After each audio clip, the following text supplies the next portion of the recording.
কেমন সারপ্রাইজ দিলাম? খুব তো নাক ছিটকে ছিলি যে আমায় বিয়ে করবি না। এখন এখন এখন কি করবি বল, বল না। না, অসম্ভব। আমি তোর মতো একটা বাচ্চা ছেলেকে বিয়ে করব না। বিয়ে অলরেডি হয়ে গেছে জান, এখন বাসর হবে। নিহাল, সরে যা বলছি আমার থেকে। আমি কিন্তু চিৎকার করব। আমার মতো একটা কচি তুলতুলে ছেলে পেয়েও তুই খুশি হোসনি? কাছে আয়। ও আম্মা গো, বাঁচাও আমায় এই পিচ্চির হাত থেকে। বলে নীরা চিৎকার করে ঘুম থেকে উঠে বসলো। ঘেমে নেই একাকার। কি দেখলো এটা? ও হারামি নিহালটা স্বপ্নের মধ্যেও পিছু ছাড়ছে না। জোর করে দুদিকে মাথা নাড়ে নীরা। না, কিছুতেই না। কাল কিছুতেই নিহাল নামক পিচ্ছি বান্দরটাকে সে বিয়ে করবে না, কিছুতেই না। কিন্তু কি করবে নীরা?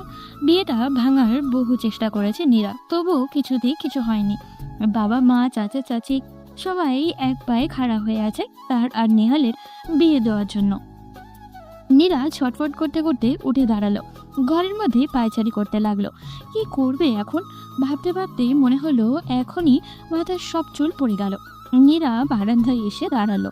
কত রাত হয়েছে কে জানে। সন্ধ্যার সময় বিয়ে নিয়ে মায়ের সাথে রাগ করে দরজায় কিল দিয়েছিল। আর মা আচ্ছা মতো বকেছিল তাকে। আর মায়ের বকা শুনে ছোট ভাই রাতুল দাঁত কেলিয়ে হাসছিল দেখে প্রচণ্ড রাগ হয়। রাতুলকে জোরে সরে একটা চট দিয়ে দৌড়ে এসে রুমের ভিতরে পালিয়েছিল। পুরো বাড়িতে লোকজন গিজগিজ করছিল। অবশ্য তাদের বাসায় লোকজনের ভিড় নতুন কিছু নয়। যৌথ পরিবার বলেই সবসময় লোকজনের কোলাহল লেগেই থাকে তাদের এই আহমেদ বিলাতে। হঠাৎই মাথায় বুদ্ধি খেলে গেল। নীরা দোতলার বারান্দা দিয়ে মাথা বের করে ভালো মতো দেখে নিল নিচে। টুলে বসা হাসিম চাচাকে ঝিমাতে দেখা গেল। ইয়েস, কাজটা এখনই করতে হবে।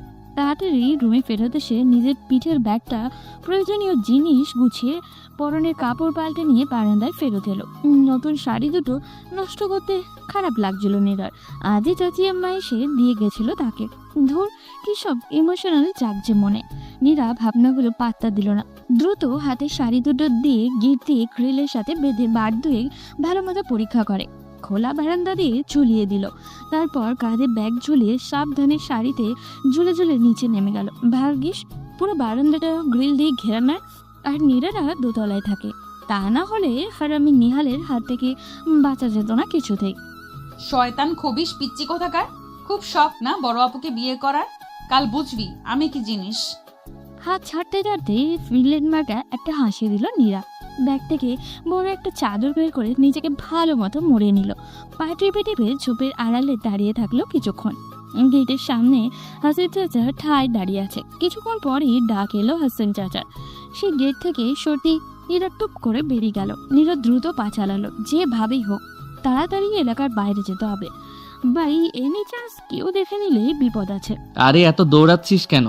উষ্টা খেয়ে দাঁত ভাঙতে চাস নাকি? পেছন থেকে ভেসে আসা কণ্ঠস্বর নীরাকে জমিয়ে দিল। ইস, এইভাবে ধরা খেয়ে গেল নীরা। নিজের উপরই রাগ হলো। দাঁতে দাঁত চেপে পিছনে ফিরল নীরা। ট্রেনের টিকিট কেটেছিস নাকি বাসের? ভালোই হলো। আমারও ইচ্ছে ছিল সিনিয়র আপুর সাথে পালিয়ে বিয়ে করার, কিন্তু তোকে বলার সাহস হয়নি। এমনিতেই আমাকে দেখতে পারিস না, তার উপর পালিয়ে বিয়ে? এতটা তো কল্পনা করা উচিত না। কি বলিস? বলে 24 পাটি ছকছকে দাঁত বের করলো নিহাল। নীরা রেগে বলল। তুই কি করে টের পেলি? চিবিয়ে চিবিয়ে পাল্টা প্রশ্ন করলো নীরা। উফ আপু, সরি। নীরু, তুইও না কেমন বোকার মতো প্রশ্ন করিস। সেই ছোট থেকে চিনি তোকে। তোর মনে কখন কি চলবে সেটা আমার থেকে ভালো কে জানবে। তবে একটা জিনিস খারাপ করেছিস, নতুন শাড়ি দুটো এভাবে নষ্ট করাটা ঠিক হয়নি। মা এত পছন্দ করে শাড়ি দুটো কিনেছিল তোর জন্য। আবারও সেই চিরচেনা খোঁচা দেওয়া হাসি দিল নিহাল। সবচেয়ে ভালো হতো তোকে দড়ি হিসেবে ইউজ করতে পারলে। কি বললি এটা? আমি তো ধন্য হয়ে গেলাম। তুই আমাকে একবার বললেই আমি দাঁড়িয়ে যেতাম। ভাবতেই কেমন ফিল হচ্ছে, তুই আমার গা বেয়ে ঝুলে ঝুলে নামছিস। চুপ কর, যত সব আজগুবি ভাবনা তোর।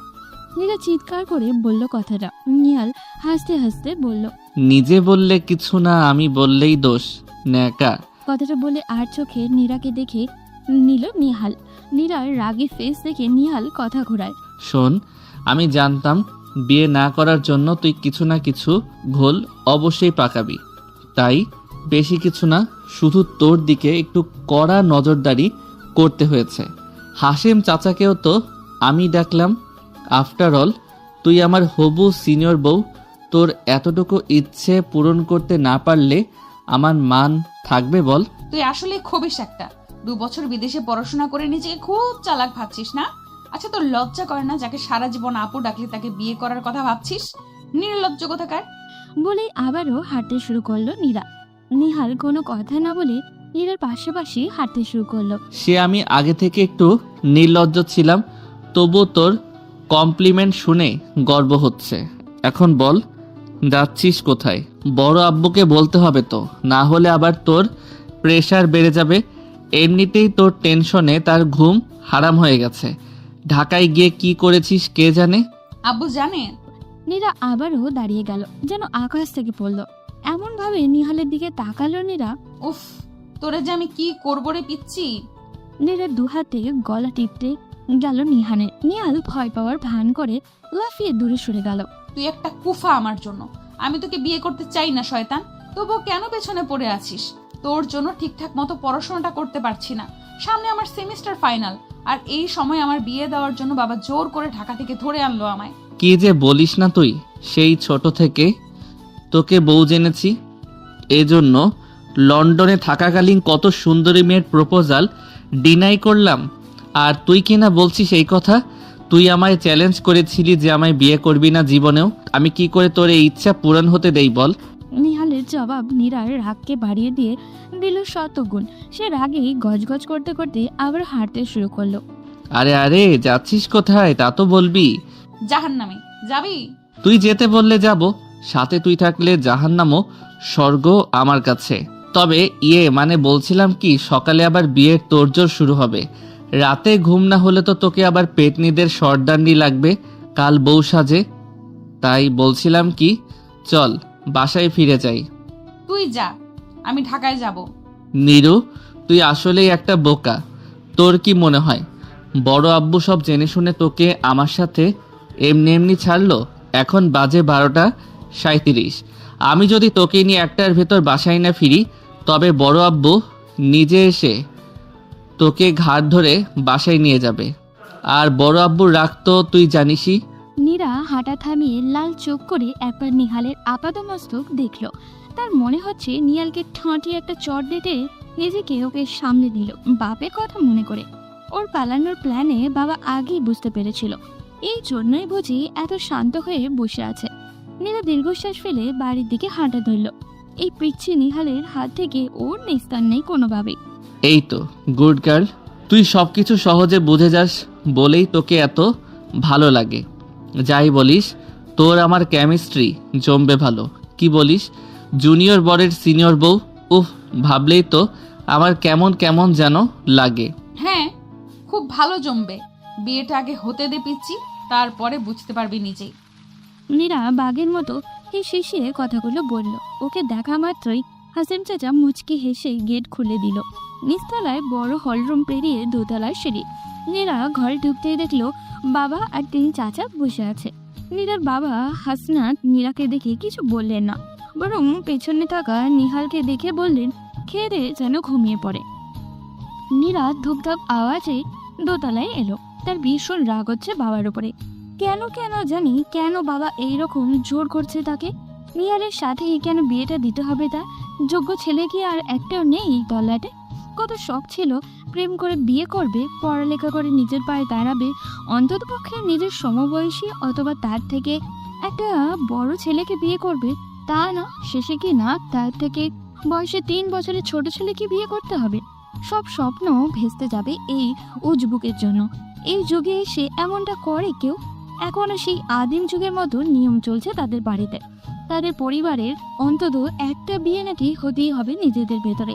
এটাই এই বাড়ির নিয়ম। বংশ আর ঐতিহ্য ধরে রাখার জন্য নাকি এটাই করতে হবে।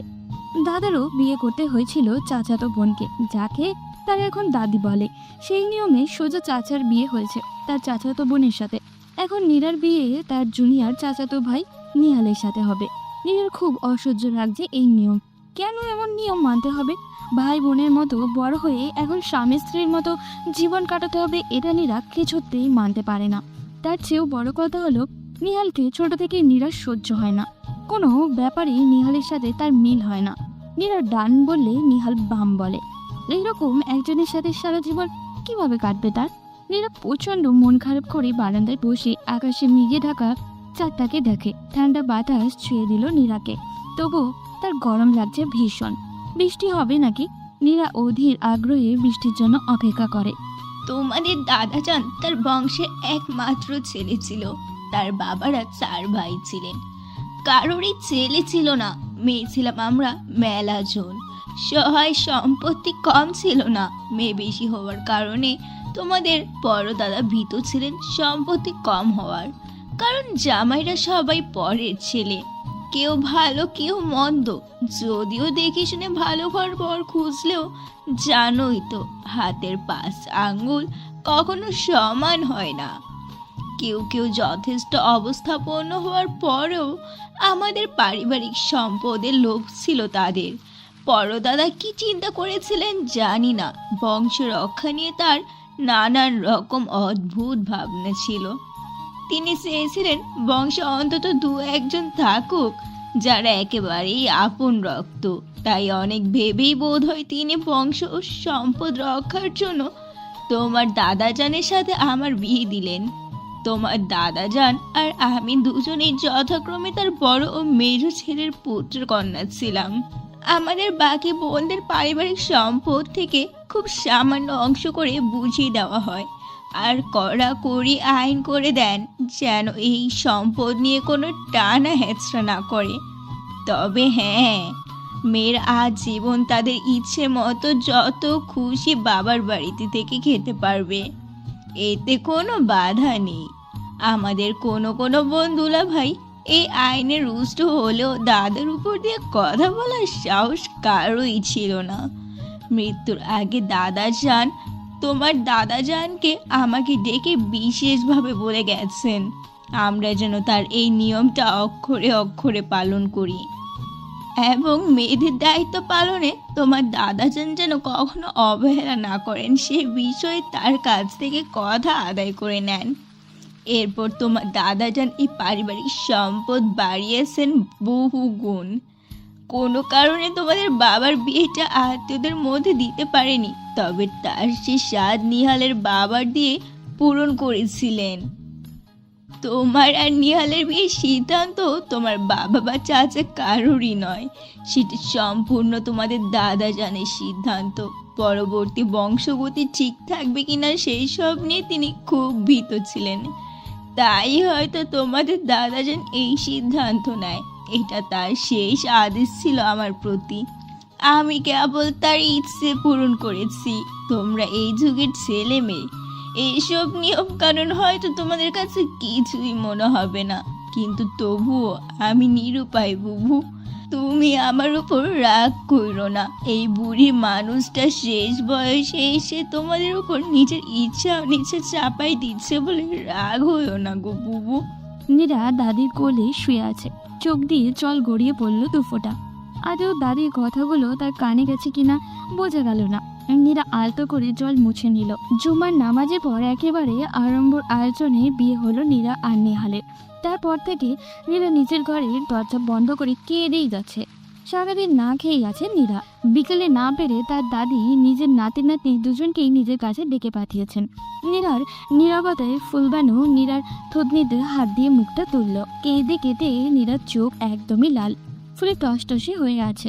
নীরা দাদিজানের দিকে তাকিয়ে বলল, রাগ করি না দাদিজান, মাথা ব্যথা করছে খুব। ফুলবানু হাসলেন একটুখানি। নাতনি চেহারা দেখে মনে মনে দুঃখও পেল, তা বুঝতে দিলেন না। উল্টে নিহালকে হাসতে দেখে ধমক দিলেন, এই হতচ্ছাড়া, তুই এত হাসছিস কেন রে? বউয়ের কান্না দেখে মনে হয় তোর খুশি লাগছে। নিহাল ফুলবানুর কথায় একটু বিরক্ত না হয়ে দাদির গালে চট করে একটা চুমু দিল। আমি ওকে বিয়ে করতে পারছি এই খুশিতে হাসতেছি, আর ওর আমাকে বিয়ে করা লাগছে এই দুঃখে কাঁদতেছে। তুমি কি কিছুই বোঝো না ফুলবানু? এই বান্দরনি ঢাকায় পড়ালেখা করে, কত সুন্দর পোলাপান দেখে, তার কি আর আমার মতো কচি ছেলেকে পছন্দ হয়? আমি না হয় ভালো মানুষ, তোমার নাতনি ছাড়া কিছু বুঝি না, সে কি এত ভালো? নীরা অগ্নি দৃষ্টিতে নিহালকে দেখলো, মনে মনে দু চারটা গালিও দিল। নিহাল দাঁড়িয়ে আছে বলে বেঁচে গেল নিহাল, সেটা বুঝেই যেন নীরাকে চোখ মারল। ধুর ছেড়া, বাজে কথা বলিস না। আমার নীরার মতো আর কেউ না। পরিবারের সবার জন্য তার কত মায়া, সেটা সবাই জানে। খালি আমার জন্যই কোনো ভালোবাসা নাই? বুবু, যা করছি তাতে এখন আমার উপর তোমার রাগ হইতে পারে, কিন্তু দেখো একদিন আমার জন্য তুমি হাত তুলে দোয়া করবা, বলবা বুড়ি সারা জীবনের একটা উচিত কাজ করেছে। আর সত্যি কথা বলতে বলতে হয়, তোমাদের দুজনকেই আমার যোগ্য মানুষ মনে হয়। তোমাদের বাপ চাচাদের পর এই এত বড় সংসার আর সম্পদ সামলানো সবার দ্বারা সম্ভব হবে না। কেউ কেউ বিরোধিতা করে সম্পদ বিনষ্ট করার চেষ্টা করতে পারে। 3 পুরুষের ঐতিহ্য রক্ষা করার জন্য তাই আমি একটু স্বার্থপর হইলাম। বেশি কষ্ট পেলে এই বুড়িটাকে মাফ করে দিও বুবু।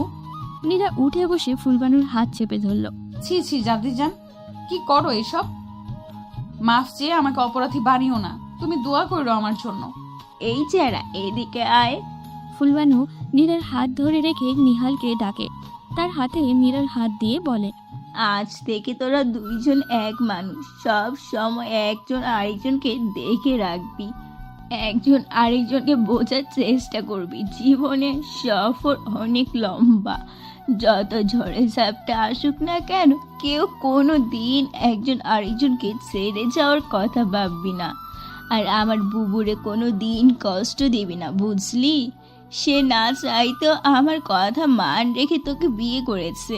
তুই আর তার থেকে বয়সে ছোট, তাই স্বামীর অধিকার পেয়ে তার উপর বেশি চাপ দিস না। আমার মান রক্ষার দায়িত্ব তাই তোর। বুবুর ভালো মন্দ সব তোর দায়িত্বে দিলাম।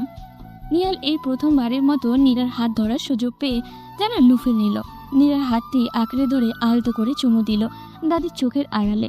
নীরা ঝট করে হাত সরিয়ে নিল, অসভ্য একটা সুযোগ পেয়ে সৎ ব্যবহার করে নিল।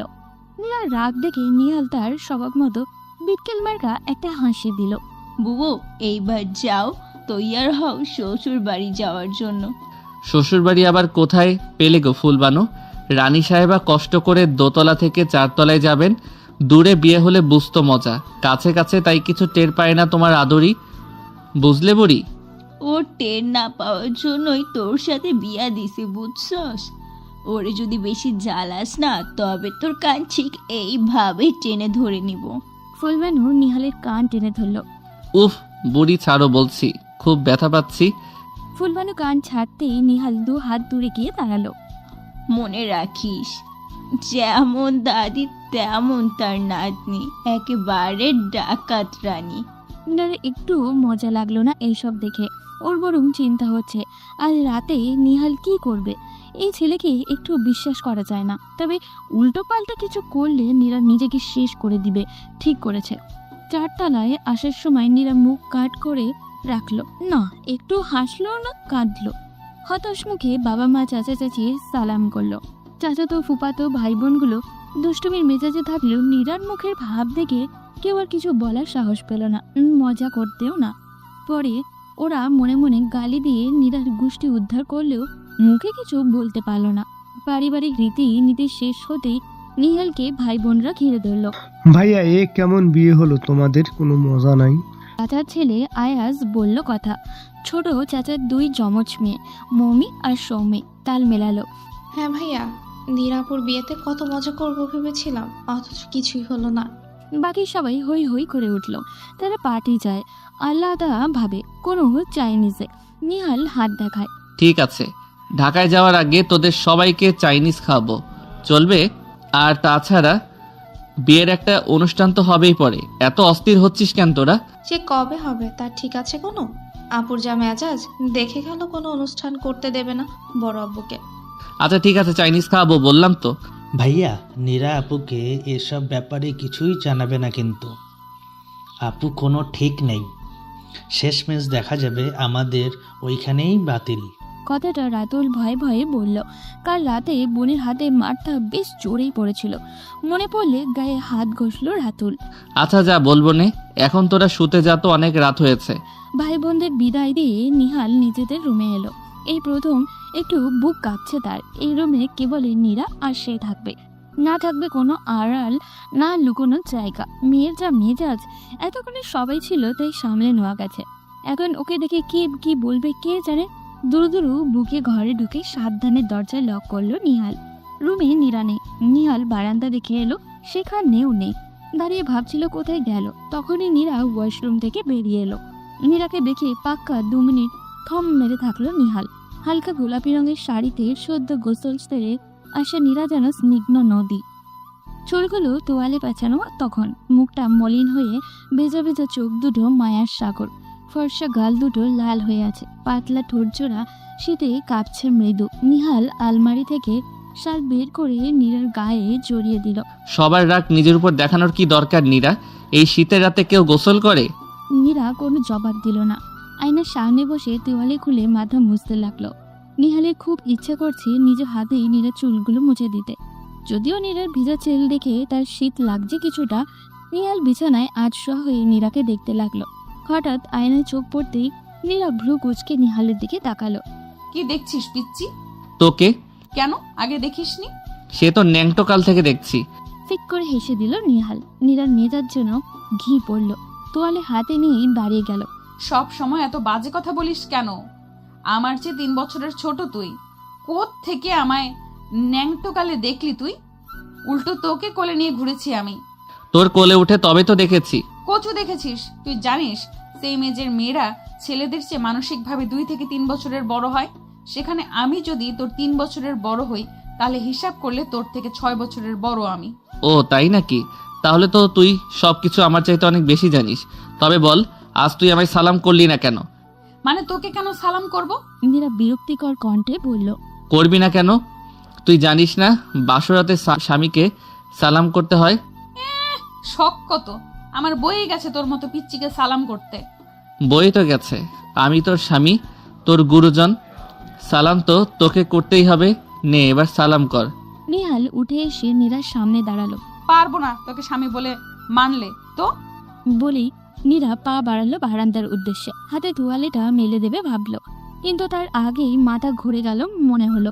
ভয় পেয়ে চোখ বন্ধ করলো নীরা। কোমরের শক্ত হাতের বন্ধন আর পেটের কাছে অন্য আরেকটা শরীরের অস্তিত্ব টের পেয়েই চোখ খুলল নীরা। দেখলো নিহাল তাকে 2 হাতের বেষ্টনীতে জড়িয়ে ধরে আছে। গভীর চোখে এক নজরে তাকে দেখছে। নীরার প্রচন্ড রাগ হলো। সেই সাথে মনে পড়ে গেল দাদির রুমে নিহালের কাণ্ড। এবার রাগ চাইতেও অস্বস্তি আর ভয় ঘিরে ধরল নীরাকে। নিহাল এখন কি করবে? নীরা কম্পিত কণ্ঠে বলল। কি করছিস? ছাড় ছাড় আমাকে। কেন ছাড়বো? তুই আমাকে বর না মানলেও আমি তো তোকে বউ হিসেবে মানি। তুই তো আমার চাইতে বড়। তাহলে বলতো আজকের রাতে স্বামী স্ত্রী কি করে? নিহাল কণ্ঠে মাদকতা যেন নেশা করছে এমন। নীরাকে আর একটু কাছে টেনে এক হাতে ওর ঠোঁটে আঙুল ছুঁয়ে দিল। নীরা ভয়ে নাকি আবেগে কেঁপে উঠল, ঠিক বোঝা গেল না। সে তার মুখটা যতদূর সম্ভব দূরে রেখে 2 হাতে নিহালকে পেছনে ঠেলার চেষ্টা করলো। দেখ নিহাল, ভালো হবে না বলে দিলাম। ছেড়ে দে, নইলে কিন্তু। কি করবি? নীরার মুখের কথা কেড়ে নেয় নিহাল। বড় আব্বুকে বলবি নাকি দাদিকে? ফিসফিস করলো নিহাল, সাথে মুখের বাঁকা হাসি। ওর মুখ নীরার মুখের একদম কাছে। নীরার মুখে ওর শ্বাস পড়ছে। কি হতে যাচ্ছে বুঝেই নীরা অসহায় বোধ করে। ব্যর্থতার গ্লানিতে চোখ দুটো জলে ভরে ওঠে। জল গড়িয়ে পড়ার আগেই নিহাল আচমকাই ওকে ছেড়ে দিল। কি ভেবেছিস জোর করে তোর সাথে করব? কোনোদিনও না। এই নিহাল এখনো এতটাও লোফার হয়ে যায়নি। চাইলে অনেক মেয়েকে বেডে নিতে পারতাম, আর তুই তো আমার বিয়ে করা বউ। তোর সাথে সেদিনই কিছু হবে যেদিন তুই চাইবি, বুঝলি? কথাগুলো বলে ঘর থেকে বেরিয়ে গেল নিহাল। বড্ড অপমানিত লাগছে। নীরা ছোট থেকেই তাকে চিনে, তবুও ওকে চিনল না, বিশ্বাসও করলো না। ওকে নিয়ে নীরার চোখে ভয়। নিজেকে কেমন হীন মনে হয় নিহালের। ছাদে এসে খোলা আকাশের দিকে তাকিয়ে থাকলো অনেকটা সময়। তাতে যদি মনটা একটু শান্ত হয়। আর এদিকে নিহাল বেরিয়ে যাওয়া মাত্রই নীরা কান্নায় ভেঙে পড়ল। এই প্রথম তার নিজের কেবলই একটা মেয়ে মনে হলো, মানুষ না। তোর এক্সাম কবে থেকে শুরু হবে? নীরা দোতলায় এসেছিল নিজের কিছু প্রয়োজনীয় বই খাতা গুছিয়ে নিতে। পেছন থেকে বাবার গলা শুনে থমকে গেল। রাগে ক্ষোভে বাবা মায়ের সাথে কথা বলে না নীরা, তবুও বাবার কথায় একটু অবাক হলো। পরীক্ষা আছে জেনেও জোরে ধরে নিয়ে আসা বাবা যখন নিজেই পরীক্ষার কথা জিজ্ঞাসা করে তখন অবাক হতে হয় বই কি। জেনে কি করবে? আগামীকাল ঢাকা যাচ্ছি আমরা, তোমরা তৈরি থেকো। সকাল 10টা নাগাদ রওনা দেব। আমরা মানে? বোকার মতো প্রশ্ন করো না। আমরা বলতে আমি, তোমার মা, তোমার চাচিমা আর নিহাল। বিয়ে হয়ে গেছে তোমার, এখন কি তোমায় একা ছাড়বো? তোমাদের সংসার গুছিয়ে দিয়ে আমরা ফিরে আসব। হাসনাত সাহেব এক নাগারে কথাগুলো বলে চলে গেলেন। বাবা সরতেই মাকে দাঁড়িয়ে থাকতে দেখল নীরা। মায়ের মুখে হাসি হাসি। তুই খুশি হয়েছিস নীরা? বাবা কিন্তু এতটাও খারাপ নয় যতটা তুই ভাবছিলি। তোর লেখাপড়া নিয়ে তার যথেষ্ট চিন্তা আছে। এ তো জুতা মেরে গরুদান করা হলো মা। তোমাদের ইচ্ছে মতো সব করতে হচ্ছে। আমি তো একটা পাপেট, যেভাবে নাচাচ্ছ সেইভাবেই নাচছি। নীরা, যত যাই করি তোমাকে কখনো খুশি করতে পারলাম না। দয়া করে তোমার চাচিমার সাথে কখনো এভাবে কথা বলো না, তাহলে আমাদের যতটুকু সম্মান আছে সেটুকুও থাকবে না। একজন তো আমাদের কথাই ভাবেনি, তুমি অন্তত ভেবো। আর না পারলে আমাদের বলো, গলায় ফাঁস নেব না হয় দুজন। বাবা মা হয়েছি, তোমাদেরকে তো মরতে বলতে পারি না। নীরার মা চোখ মুছতে মুছতে চলে গেল। নীরা বোকার মতো দরজা ধরে দাঁড়িয়ে রইল। সব কথা কেন যে এক জায়গায় এসে আটকে যায় বুঝতে পারে না নীরা। কষ্টগুলো সব নতুন করে ডানা মেলল যেন। সংসার এমন একটা জায়গা যেখানে একজনের কর্মের ফল আরেকজনকে ভোগ করতে হয়। চারতলায় এসে দেখে এলাহি কাণ্ড। চাচি আমি হুলুস তুলুস রান্না বান্না করছে। নীরাকে দেখে হই হই করে উঠল। এই নীরা, দেখ তো আর কি রান্না করা যায়। শুকনো কিছু বল, যা অনেক দিন ভালো থাকবে। ডাইনিং টেবিলে তখন কয়েক পদের খাবারের বাটি সাজানো। পোয়া পিঠে, হাতে বানানো বিস্কিট, নারকেলের নাড়ু, তিলের নাড়ু, কুড়মুড়ে মিষ্টি নারকেল, 2-3 পদের মাংস। এত কিছু কেন চাচি? এত কে খাবে? এত কোথায় দেখলি? তবুও তো ভাবি মানা করলো। আমি তো আরো অনেক কিছুই করতে চাইছিলাম। এগুলো সব নেহালের পছন্দের জিনিস। তুই তো মিষ্টি পছন্দ করিস না, ঝাল কিছু করবো তোর জন্য। আর কষ্ট করো না চাচি আম্মা, তুমি তো জানোই আমি অত খেতে পছন্দ করি না। এখন থেকে কিন্তু নিয়ম মেনে খাবার দাবার করবি। কেমন শুকিয়ে গেছিস দেখেছিস? আর তুই না খেলে তো আমার ছেলেটাও খাবে না। এবার কষ্ট করে একটু রান্না শিখে ফেলিস। নিহাল আবার বাইরের খাবার সহ্য হয় না। এত ভেবো না চাচি আম্মা, ইউটিউব আছে না, ইউটিউব দেখে রান্না করে খাওয়াবো তোমার ছেলেকে। আচ্ছা শোন, নিহালের কাপড় চোপড়গুলো একটু দেখে নিস তো, সব ইস্ত্রি করা আছে কিনা। আগামী পরশু ওর জয়েনিং, ঢাকায় গিয়ে সময় পাওয়া যাবে না, তাই এখন সব গুছিয়ে নে। কিসের জয়েনিং? চাকরি পেয়েছে নাকি? হ্যাঁ, তোকে বলেনি? মনে হয় সারপ্রাইজ দিতে চেয়েছে। যাক বাবা, আমি তাহলে আর কিছু না বলি, ওই জানাবে তোকে। ঠিক আছে, আমি দেখছি।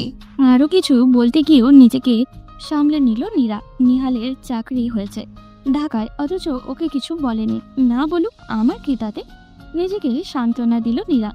বলতে এলেও শুনবে না, আর এত আগ্রহ নেই ওর। যেখানে খুশি চাকরি করুক নিহাল, তাতে নীরার কি যায় আসে? খুব ভাব হয়েছে শয়তানটার। সবাই যাক আগে, তারপর তোকে বোঝাবে।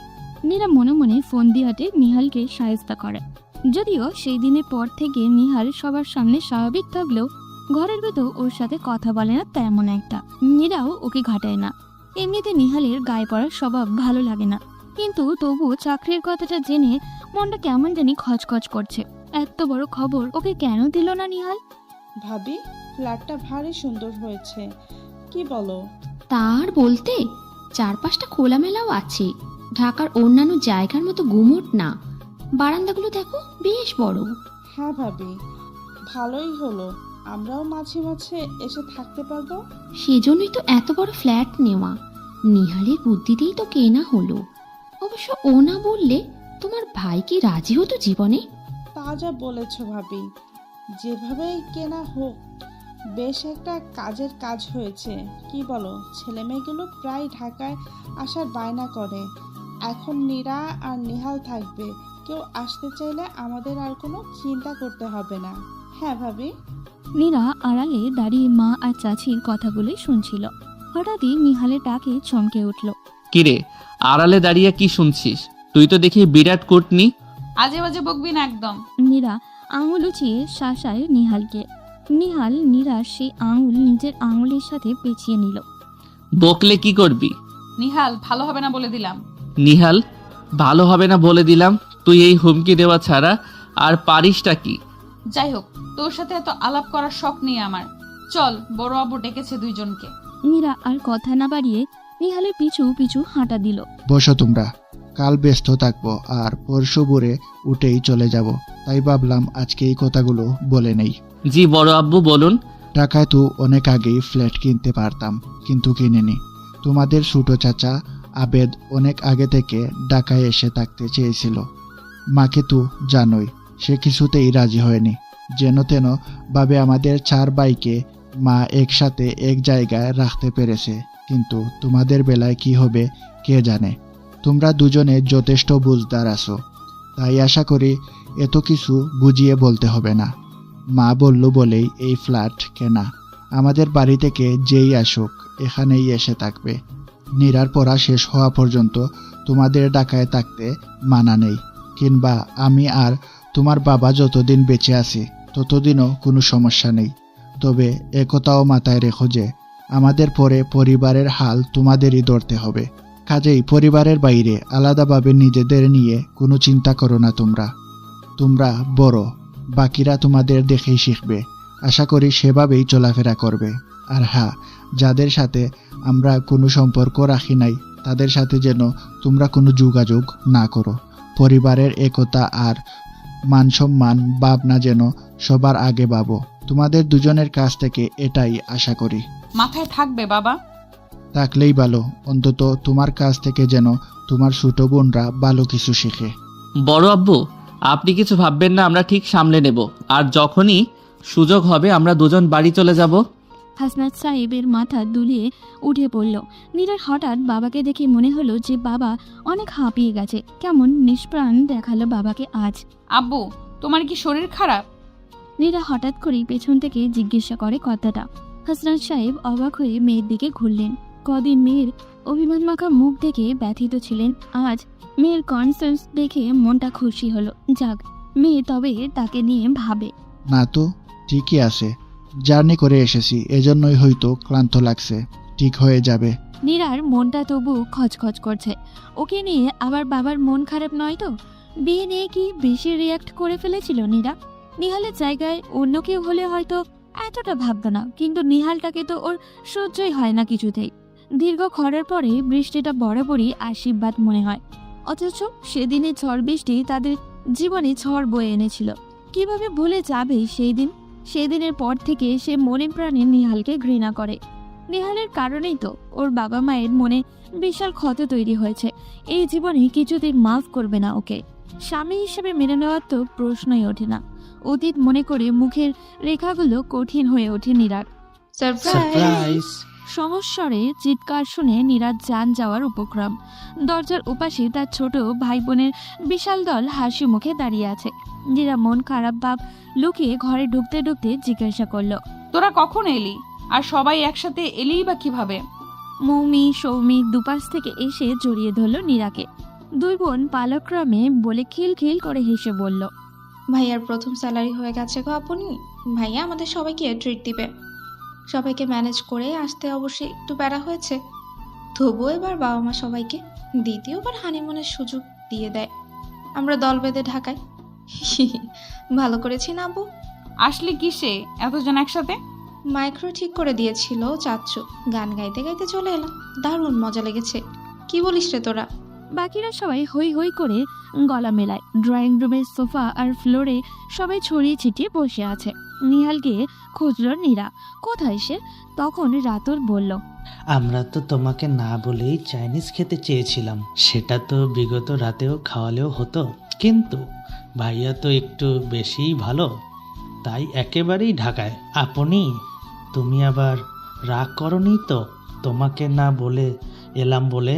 নীরা তখন মনে মনে বলল, খুব আমার রিফ্রেশমেন্টের চিন্তা করে, এই জন্যই নিজের কোনো কথা আমার সাথে শেয়ার করে না। ঢং করে, আবার সবাইকে ডেকে খাওয়ানো হবে। নাও তোমার জন্য শরবত। মিতুল নীরার দিকে গ্লাস এগিয়ে দিল। তুই কোথায় ছিলি এতক্ষণ? আমি তো ভেবেছি তুই মনে হয় আসিসনি। আমি আর আয়াজ রান্নাঘরে ছিলাম, সবার জন্য শরবত করলাম। এটা খাও, দেখবে ক্লান্তি কাটবে, এনার্জি পাবে। বাবা, খুব সংসারী হয়ে গেছিস দেখছি। শরবতটা চমৎকার হয়েছে। নীরা লেবুর শরবতটা খেয়ে নিল এক চুমুকে। তো তোদের ভাইয়া কোথায়? আমাদেরকে ফ্ল্যাটে পৌঁছে দিয়ে ভাইয়া আবার অফিসে গেছে। কি যেন জরুরি কাজ আছে বলল, তবে চলে আসবে তাড়াতাড়ি। 8টার ভেতর আমাদের সবাইকে তৈরি থাকতে বলেছে। ভাইয়া এসে নিয়ে যাবে আমাদের। তাহলে তোরা সব এইভাবে বসে আছিস কেন? গোসল টোসল কর, ফ্রেশ হ, দুপুরের খাবার খেতে হবে তো। এখন আর কি খাবো? বেলা তো 4টে বেজেই গেছে, তাহলে আর রাতে খেতে পারবো না। আমি বাপু কিছু খাবো না। রাতুল পেটে হাত বুলিয়ে বলে, আমি খাবো, আমার খিদে লেগেছে। এখন না খেলে গ্যাস হবে পেটে, তখন এমনিতেই রাতে খেতে পারবো না। আপু তুমি বরং ফ্রেশ হয়ে আসো, আমি ভাত দিয়েছি চুলায়, আব্বুরা অনেক কিছু দিয়ে দিয়েছে, আর কিছু রান্না করতে হবে না। তাহলে আর কি, আমরা সবাই খাবো। আধা ঘন্টা টাইম দিলাম, সবাই ফ্রেশ হয়ে টেবিলে আয় তোরা, কারোর কোনো কথা শুনবো না। নীরা উঠে নিজের রুমে গেল। মনটা আজ বড্ড ক্লান্ত, একটি শাওয়ার নেওয়ার খুব জরুরি। এদিকে মনের ভেতরটা খচখচ করছে। ও যখন দেখতে পেয়েছে তখন নিহালের কি চোখ পড়েনি কি জানি, হয়তো বা নিহাল জানে। নিহালকে নিয়ে কেন যে ভালো কিছু ভাবতে পারে না নীরা, সবসময় মনের ভেতর সন্দেহ খেলা করে ওকে নিয়ে। শুধু বাবার কারণে নিহালকে সহ্য করতে হচ্ছে, কিন্তু এভাবে কতদিন সহ্য হবে নীরার নিহালকে? নীরার আনমনা ভাব খুব ভালো করে বুঝলো নিহাল। সারাটাক্ষণ সবার সাথে থেকেও যেন কারোর সাথেই নেই, কিছু একটা ভাবছে সব সময়। সবাইকে কাছে পেয়েও যেন ওর ভেতরে এতটুকু উচ্ছ্বাস নেই। নিহাল ইশারায় বার দুয়েক জিজ্ঞাসা করলে বদলে নীরা কেবল মাথা নেড়ে ইশারা করছে, কিছু হয়নি বলে। কয়েকবার খোঁচানোর চেষ্টা করেও বিফল হয়েছে। আজ নীরা কোনো উত্তরই দিচ্ছে না ওর কোনো কথার। বাড়ি ফিরে লিফট যখন ওদের ফ্লোরে থামলো, নীরা নামতে যাচ্ছিল। নিহাল পেছন থেকে চেপে ধরল মিতুলকে, পড়ল, এই যে চাবি, তোরা যা, আমি আর নীরা একটু ছাদে যাব। আমি যাব না, খুব মাথা ব্যথা ধরেছে আমার। নীরা হাত ছাড়ানোর চেষ্টা করে বলল কথাটা। নিহাল আবারও বলল, জরুরি কথা আছে, নীরা ছাদে চল। মিতুল তুই যা। মিতুল ঘাড় নেড়ে চলে গেল। লিফটের দরজা বন্ধ হতেই নীরা রাগী দৃষ্টিকে নিহালকে দেখল। সব সময় জোরাজোরি না করলে ভালো লাগে না তোর? তোর ভালো লাগে মানে? দেখ, আমি শান্ত মতো বললাম ছাদে চল, কথা আছে। তুই কি রাজি হলি? তোর সাথে সব ব্যাপারে আমার জোরাজোরি করতে হয়। কেন করতে হয় আমি বুঝি না। এবার দয়া করে নাম। 2 মিনিট নিভৃতে আমার সাথে কথা বললে তোর গায়ের চামড়া খসে পড়বে না? নীরা চুপচাপ ছাদে উঠে এলো। ছাদটা বেশ সুন্দর, টিপটপ একেবারে। বসার কিছু চেয়ারও পড়ে আছে ছড়িয়ে ছিটিয়ে। কোনায় কোনায় কিছু ফুলের গাছ লাগানো আছে। নীরা মাঝের এক চেয়ারে বসে রইল। কম পাওয়ারের একটা বাতি জ্বলছিল। নিহাল সেটা নিভিয়ে দিয়ে এলো। ভয় পাস না, আজ পূর্ণিমা, চাঁদের আলো আছে, কাজে অন্ধকার হবে না। নিহাল নীরার পাশে এসে বসলো। কিছুক্ষণ দুজনেই চুপচাপ। একসময় নিহাল নীরবতা ভাঙল। তোর কি হয়েছে নীরা? আজ তোকে খুব অন্যমনস্ক দেখছি। ওরা সবাই এলো, তুই খুশি হোসনি? কিছু হয়নি, এমনিতে পরীক্ষা দিয়ে একটু ক্লান্ত। প্লিজ মিথ্যা কথা বলিস না তো। আমার কাছ থেকে কেন যে লুকানোর চেষ্টা করিস বুঝে পাই না। তোকে বলছি না মানে? তোকে বলতে চাই না তো শুনতে চাইছিস কেন? বারে, আমি তোর বর না, কোনো কারণে তোর মন খারাপ সেই বিষয়ে আমি জানতে চাইবো না। না চাইবি না? আমি তো বলেছি যে তোকে বর হিসাবে মানি না। ওয়েট, আমি না হয় তোকে বর মানি না, কিন্তু তুই কি আমাকে বউ মানিস? নীরার কথায় নিহাল অবাক হয়ে আকাশ থেকে পড়ে। মানে কি বলছিস এসব? তোকে বউ মানি না কে বলল? আচ্ছা মানিস, তবে তোর স্যালারি হয়েছে, তুই সবাইকে খাওয়াবি, এসব কথা ওদের থেকে আমার শুনতে হয় কেন? তুই নিজে থেকে তো কখনো আমায় বলিসনি। এই জন্যই তোর মন খারাপ? কিন্তু আমি তো তোর ভয়ে তোকে কিছু বলি না। কিছু বলতে গেলেই তুই বিরক্ত হোস। আমি তোর বিরক্তির কারণ হতে চাই না। নীরা এবার যেন একটু লজ্জা পেল। ধুর, কি বলতে কি বলে ফেলো। তো নিহালকে স্বামী বলে মানেই না, তাহলে ওর কোনো ব্যাপারে কিছু বলা না বলে কি যায় আসে ওর। ছি, নিহালটা না জানি কি ভাবছি ওকে নিয়ে। নীরা নিজেকে লুকানোর চেষ্টা করে। কিন্তু না চাইতেই তো সারা জীবনের বিরক্তির কারণ হয়ে গেছিস, এখন এত ভেবে কি লাভ? এভাবে বলছিস কেন নীরা? সেই ছোট থেকে একসাথে হেসে খেলে বড় হলাম, তখন তো ঠিকই আমার সাথে খেলতিস। তারপর কি এমন হলো যে আমায় তুই সহ্য করতে পারিস না? আমি যে ছোট থেকে তোকেই বউ ভেবে এসেছি, অন্য কোনো মেয়ের দিকে তাকাইনি পর্যন্ত। দুঃখী গলায় নিহাল বলে। ওর কণ্ঠের কম্পন টের পায় নীরা। নিহালকে দেখলো। হালকা চাঁদের আলোয় নিহালকে খুব আকর্ষণীয় লাগছিল। উজ্জ্বল ভাসা ভাসা চোখে নিহালের হালকা খাড়া চুলগুলো হাওয়ায় তুলছিল। 2 মিনিটের জন্য নীরা ভুলে গেল নিহালকেও ও একটু পছন্দ করে না। বিহায়ের মতো তাকিয়ে থাকলো সে নিহালের দিকে। বিদেশ থেকে আসার পর এই প্রথম নীরা ভালোভাবে নিহালকে দেখলো। তার মনে হলো নিহাল এই 2 বছরে আরো স্মার্ট আর ড্যাশিং হয়েছে। নিহাল কথা বলতে বলতে বার দুয়েক নীরার দিকে তাকালো। নীরাকে এভাবে ওর দিকে তাকিয়ে থাকতে দেখে একটু অবাক হলো। শুনছিস আমি কি বললাম? শুনবো না কেন? শোন নিহাল, তোর যদি কারোর দিকে তাকাতে ইচ্ছে হয় তাকাবি, দরকার হলে প্রেম করবি, কিন্তু আমার আশা ছেড়ে দে। আর আমার সাথে এত ভালো ভাব ধরারও কোনো দরকার নেই। আমি জানি তুই কি, তোর মনটা কেমন। কাজে যত চেষ্টাই করিস না কেন, আমার চোখে তুই কোনোদিন মহাপুরুষ হতে পারবি না, ওকে? বলে নীরা উঠে দাঁড়ালো। নিহালের দিকে দৃষ্টি নিক্ষেপ করে বলল, আমার মাথা ধরেছে, আমি বাসায় গেলাম। নিহাল নীরার হাত ধরে দাঁড়িয়ে চোখে চোখ রেখে বলল, কিন্তু আমার মন কেমন এটা তো বলে যা। কি করেছি আমি? এত কেন রাগ আমার উপর তোর? আমি কেন বলবো? তুই নিজেই ভাব, পেয়ে যাবি। নীরা ঝট করে নিজের হাত ছাড়িয়ে নিয়ে দৌড়ে নিচে নামতে থাকে। চোখ দুটো জলে টইটম্বুর। পিছনে নির্বাক দাঁড়িয়ে আছে নিহাল। ওর কোনো দোষ নীরা এমন করেছে এটাই তো বুঝতে পারছে না। ফোনটা এলো গভীর রাতে। একা একাই ঘুমাতে চায় নীরা, কিন্তু এত বড় বাড়িতে শুধু 2 জন থাকলে কেমন গা ছমছম অনুভূতি হয়। আর তাছাড়া বাড়িতে তো জীবনেও একা শোয়ার অভ্যাস ছিল না। হোস্টেলেও একই রুমে 3 জন থাকতো। নীরা চাইলেও এই অভ্যাস রপ্ত করতে পারছে না। বাধ্য হয়ে নিহালের সাথে বেড শেয়ার করতে হয়। যদিও বিছানাটা যথেষ্ট বড়, তবু নীরা জড়সড় হয়ে এক কোণে পড়ে থাকে। ও কি অসহ্য ব্যাপার! নীরা বিরক্ত হয়ে পাশ ফেরে। নিহাল হা করে গভীর ঘুমে তলিয়ে আছে, আর পাশেই ওর ফোনটা বেজে যাচ্ছে অনবরত। নীরা একটু উকিয়ে দিয়ে দেখার চেষ্টা করলো কে ফোন করেছে। বাবা লেখা রেখে বুঝে গেল বড় চাচা ফোন করেছে। কিন্তু এত রাতে চাচা আবার কেন ফোন করলো? বাড়িতে কারো কিছু হলো না তো? নীরা নিহালকে ডাকলো 2 বার। ডাকিস না তো, সারাদিন অনেক খাটুনি করেছি, এখন শান্তি মতো ঘুমাতে দে। চাচু ফোন করেছে, ধর, জরুরি কিছু হয়তো। তুই কথা বল। তোর ফোন আমি ধরবো? হ্যাঁ ধরবি, তুই আমার বউ না? ফোন ধরতে কি সমস্যা? আর জ্বালালে এ ঘরে একা রেখে চলে যাব বলে দিলাম। নীরা মুখ ভেঙচি দিল, মনে মনে 2-4টা গালিও দিল। শুধু হুমকি ধামকি দেওয়া ছাড়া আর পারেটা কি? উল্টো পাল্টা ভাবতে ভাবতে ফোনটা কেটে গেল। যাক বাবা, বাঁচা গেল ভাবতেই ফোনটা আবারও বাজতে শুরু করলো। এবার আর দেরি না করে ফোন রিসিভ করলো নীরা। হ্যালো চাচু, কি খবর? তোমরা ভালো আছো তো সবাই? নীরু, নিহাল কোথায়? তুই কেন ফোন ধরেছিস? ও ঘুমাচ্ছে চাচু, তুমি আমাকে বলো। এখনই নিহালের কানে ফোনটা ধরো নীরু, দেরি করিস না। চাচার ধমকে কেঁপে উঠল নীরা। তাড়াহুড়ো করে ফোনটা নিহালের কানে ঠেকালো। ঠিক 30 সেকেন্ড মাথায় নিহাল লাফিয়ে বিছানায় বসলো। তুমি কিছু ভেবো না বাবা, আমরা এখনই রওনা দিচ্ছি। নিহালের এভাবে ওঠা দেখে নীরা ভয় পাওয়া গলায় বলল, কি হয়েছে? কোথায় যাবি এখন? আমি কিন্তু একা থাকতে পারবো না বলে দিলাম। নীরা চুপ কর, 15 মিনিটের মধ্যে তৈরি হয়ে নে, আমরা বের হব। কোনো প্রশ্ন করিস না তো। আমি অন্য বাথরুমে গেলাম, তুই তাড়াতাড়ি ফ্রেশ হয়ে নে। নিহাল 1 সেকেন্ডও দাঁড়ালো না।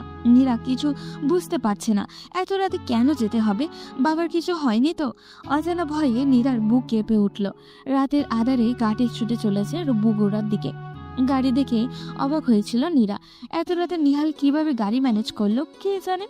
তবে বুঝলো নিহালটা বেশ কাজের, এই জন্যই বুঝি বাবা ওকে এতটা বিশ্বাস করে। শোন, দাদিজানের কিছু হয়েছে নাকি? নিহাল অফিসে মেইল করছিল। টাইপ করতে করতে হাত থেমে গেল ওর। নীরাকে দেখলো এক ঝলক। এখনই বলাটা কি ঠিক হবে? নিহাল এড়িয়ে গেল। না, দাদিজান ভালো আছে, বাড়ি গেলেই দেখতে পাবি। আব্বু তো এত ভেঙে কিছু বলেনি, শুধু বলল তোরা চলে আয়। ও নীরা হতাশ হলো, কেন যেন ভীষণ অস্থির লাগছে। ঢাকা থেকে যাওয়ার পর আব্বুর সাথে ঠিকমতো কথাও বলেনি, কেবল হাই হ্যালো ছাড়া। মা কয়েকদিন ধরেই ফোন করে যেত বলেছিল বারবার, তবে কি মায়ের কিছু হলো? নীরা চুপচাপ সিটে হেলান দিয়ে চোখ বুঝল। সকাল 7টা নাগাদ পৌঁছালো নীরারা। বৈঠকখানায় দাদিকে বসে থাকতে দেখে একটু চমকে গেল বইকে। এই সময় দাদি যান নিজের রুমে বসে কোরআন পড়েন। মা, ছোট চাচি, নানু ব্যতীত 2 চাচি দাদি পাশে বসেই আছে। ভেতরে ভেতরে ঘামছে নীরা, তবুও আলতো পায়ে এগিয়ে গেল। দাদি জানের পাশে বসতেই নজর পড়ল তাকে। ভীত মুখ চোখ নিয়ে মাথা নিচু করে দাঁড়িয়ে আছে মীরা, নীরার বড় বোন। ও এখানে কেন? ওর না ঢাকায় ছিল? আর বাবা মাই বা কোথায়? দাদি যান। বুবু, তুমি আসছো? ও নিহাল, বুবুরে নিয়ে জলদি হাসপাতালে যা দেখি, দেরি করিস না। হসপিটালে কেন দাদি? কে আছে হসপিটালে? তোর বাপ খালি তোকে আর নিহালকে খুঁজে। আব্বার কি হয়েছে? আব্বা কেন হাসপাতালে? নীরা বিস্মিত হয়ে জানতে চায়, কান্না করতে শুরু করে। দাদি রেগে বলল, কেন আবার? এই যে কাল নাগিনী বাড়ি আসছে, আইসে আমার ব্যাটাকে খাইলো। গতবার আমার ব্যাটাকে আধমরা করেছিল, এইবার পুরো মারার প্ল্যান করছে। নীরা চমকে একবার নীরাকে দেখল। ওর 2 চোখ জলে টইটুম্বুর। নীরার চোখে চোখ পড়তেই মীরা চোখ সরিয়ে নিল। নীরা দেখতে লাগলো বড় বোনকে। চোখের কোঠায় কালি, শুকিয়ে গালের হাড় উঁচু হয়ে আছে। নীরার ভীষণ মায়া হলো মীরাকে দেখে। দাদি যান, বাদ দাও না। নীরা, চলো তো হাসপাতাল থেকে ঘুরে আসি। নাকি তুই ফ্রেশ হয়ে যাবি? আমি ততক্ষণে না হয় ঘুরে আসি। না, আমি এখনই যাব। চলো তাহলে। নিহালের কথা শুনে ব্রু কুচকে গেল নীরার। আরও একবার বোনকে দেখে নিয়ে নীরা বেরিয়ে এলো নিহালের সাথে। ওদেরকে দেখেই নিহালের বাবা আমজাদ আহমেদ দৌড়ে এলেন। নীরা দেখলো একটু দূরে রাতুল মাথায় হাত দিয়ে বসে আছে। মীরা, দৌড়ে যা তো মা, বাবার অবস্থা বেশি ভালো না, খুব করে দেখতে ইচ্ছা করছে। নিহাল, তুমিও যাও। চাচার কথা শুনে নীরার মুখ ফ্যাকাশ হয়ে গেল। কি বলছে চাচা? বাবার হঠাৎ করে এমন অবস্থা হলো কি করে? নীরা পাথরের মতো দাঁড়িয়ে আছে, মাথাটা কেমন যেন শূন্য লাগছে। টলতে টলতে দেওয়াল ধরল নীরা।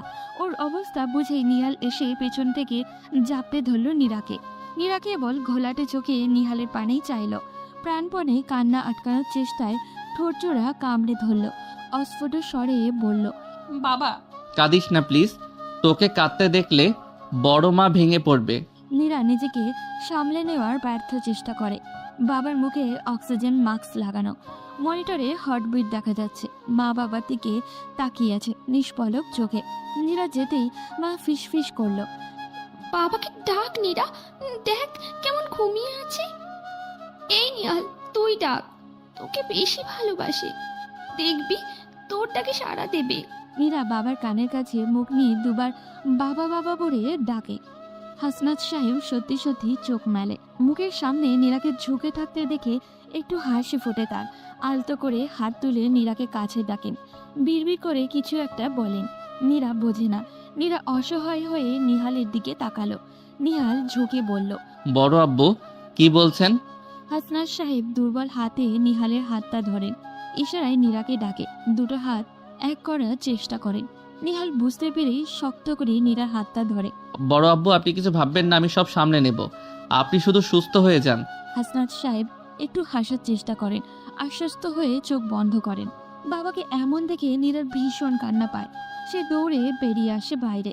যতই রাগ করুক, বাবাকে ছাড়া যে জীবনটা কল্পনাও করেনি নীরা। ছোট থেকেই বাবা তাকে আগলে রেখেছেন। কখনো কোনো সমস্যা হওয়ার আগে সেটা সলভ করে দিত বাবা। মায়ের চাইতে বাবাই তার কাছের মানুষ। শুধু নিজের বিয়েটা নিয়ে বাবার সাথে কেমন একটা দূরত্ব চলে এসছে। নীরা 2 হাতে মুখ ঢেকে ফুপিয়ে কেঁদে উঠল। মাথায় নরম হাতের স্পর্শ পেয়ে চোখ খুলে নীরা। আমজাদ সাহেব দাঁড়িয়ে। নীরা চাচার বুকে ঝাঁপিয়ে পড়ল। 2 দিন পর ভোরের দিকে হাসনাত সাহেব নিঃশব্দে মারা গেলেন। ডাইনি, আমাকে বিধবা বানিয়ে তোর শান্তি হয়নি? কি চাস তুই? বাপটা মরলো আর 4 দিনও হয়নি, এর মধ্যে তুই নিজের স্বার্থ উদ্ধারে ব্যস্ত হয়ে গেছিস। মায়ের গলার আওয়াজ পেয়ে বিছানা ছাড়ল নীরা। ড্রয়িং রুমে সোফায় বসে চিৎকার করছে ওদের মা। সামনেই মীরা আর রাতুল বসে আছে। ওর মায়ের পাশে দেখলো নিহালকে। বড় মা চুপ করো না, এইভাবে চিৎকার করলে তোমার শরীর খারাপ হবে। এই মেয়ে আমাদের মেরে ফেলার জন্যই এসেছে। দেখ না কেমন বেহায়ার মতো টাকা চাইছে। কি অন্যায় বলেছি মা? এই বাড়িঘর সম্পদ এসবে আমার ভাগ আছে না? নিজের অংশ চাও কি দোষের? নীরা তুই বল, তোকে বাবা ঢাকায় ফ্ল্যাট কিনে দিয়েছে না? তবে আমি চাইলে দোষ হবে কেন? আমাকে কি তারা জন্ম দেয়নি? মীরার কথা শুনে নীরা বাকরুদ্ধ হয়ে গেল। এসব কি বলছে মীরা? তাহলে কি এই কারণেই বাড়িতে ফেরত এসেছে মীরা? মীরা আপা, তুমি কিভাবে জানলে বড় আব্বু ঢাকায় বাড়ি কিনে দিয়েছে নীরাকে? অবাক হয়ে প্রশ্ন করে নিহাল। মীরার সাথে তো কারোরই যোগাযোগ নেই, তবে এই খবর মীরার কানে গেল কি করে? কে আবার বলবে? নীরার সাথে দেখা হয়েছিল ঢাকায়, তখন ওই তো বলল। নিহাল আর নীরার মা দুজনেই বিস্মিত হয়ে নীরার দিকে তাকালো। নীরা তখন ভয়ে কাঁপছে। মীরার সাথে দেখা হওয়ার কথাও এতদিন কাউকে বলেনি। মা উঠে নীরার সামনে দাঁড়ালো। তোদের দু বোনকে জন্ম দিয়ে কি পাপ করেছিলাম বলতো? একজন তোর বাপকে আত্মহত্যা করে রেখে গিয়েছিল, আর এবার তুই তোর বাপকে পুরো মেরে ফেললি। তোকে কি মানা করা হয়নি যে মীরার সাথে কোনো কথা বা যোগাযোগ রাখবি না? বোন তোর কাছে এত প্রিয় হয়ে গিয়েছিল যে বাবার নিষেধও শুনিসনি। নিজের ঘরের কথা বোনকে বলেছিস। তোরা দুজন মিলে আমাকে বিধবার জীবন উপহার দিলি। তোদের জন্ম দেওয়ার বেশ ভালো ঋণ শোধ করলি। মা বিশ্বাস করো, আমি কিছুই জানি না, কিছুই করিনি আমি। মা হাতের ইশারায় থামিয়ে দিল নীরাকে। আজ থেকে জানবো আমার আর কোনো মেয়ে নেই। তুই চলে যা আমার চোখের সামনে থেকে। বলে মা নিজেই নিজের ঘরে গিয়ে খিল দিলেন। নীরা অসহায় চোখে একবার মীরাকে আর একবার নিহালকে দেখল। রাতুল উঠে গেল নিজের রুমে। নিহাল দীর্ঘশ্বাস ফেলে মীরাকে বলল, মীরা আপা, খুব খারাপ একটা কাজ করেছো তুমি। বড় আব্বু ঢাকায় ফ্ল্যাট কিনেছে ঠিকই, কিন্তু সেটা কারো নামে নয়, সবার উদ্দেশ্যে ফ্ল্যাট কিনেছে যাতে পরিবারের সবাই সেখানে গিয়ে থাকতে পারে। যদিও এত সব কৈফিয়ত তোমাকে দেওয়াটা আমার জন্য ঠিক না, তবুও বললাম। আর তুমি তো জানোই এ বাড়ির সম্পদ মেয়েদের দেওয়ার নিয়ম নেই, আর তোমার জন্য তো এই বাড়ি হারাম। তবু তুমি কোন সাহসে এই বাড়িতে এলে সেটাই বুঝতে পারছি না। প্লিজ আর কোনো ঝামেলা না করে ফিরে যাও। আমি চাই না এই বাড়িতে তুমি আর কোনো ঝামেলা করো। ব্যাপারটা বাবা চাচা অবধি গেলে তোমার জন্য ভালো হবে না। ভয় দেখাবি না নিহাল, আমি কিছুতেই নিজের হক না নিয়ে ফিরবো না। হক? কিসের হক? তুমি কে এই বাড়ির? যেদিন বাড়ি ছেড়েছিলে সেদিন মনে ছিল না এসব কথা? ভালোই ভালোই বলছি, চলে যাও, তা না হলে কিন্তু। নিহাল কথা শেষ করার আগেই নীরা মুখ খোলে। বলছিলাম কি, কিছু না হয় দিয়ে যদি। চুপ করো বেয়াদব মেয়ে, একটা কথাও বলবি না তুই। তোর কারণে, শুধু তোর বোকামির কারণে বড় আব্বু আজ আমাদের মাঝে নেই, সেটা কি বুঝতে পারছিস তুই? আর একটা কথাও না, বেশি সম্মান দিয়ে তোকে মাথায় তুলেছি রেখছি। নিহালের হুঙ্কার শুনে কেঁপে উঠল নীরা। জীবনে প্রথমবারের মতো বকা শুনে কেঁদে দিল সে। দৌড়ে নিজের রুমে গিয়ে বিছানায় ঝাঁপিয়ে পড়ল। সামনে হেঁচকি তুলে কেঁদে যাচ্ছে।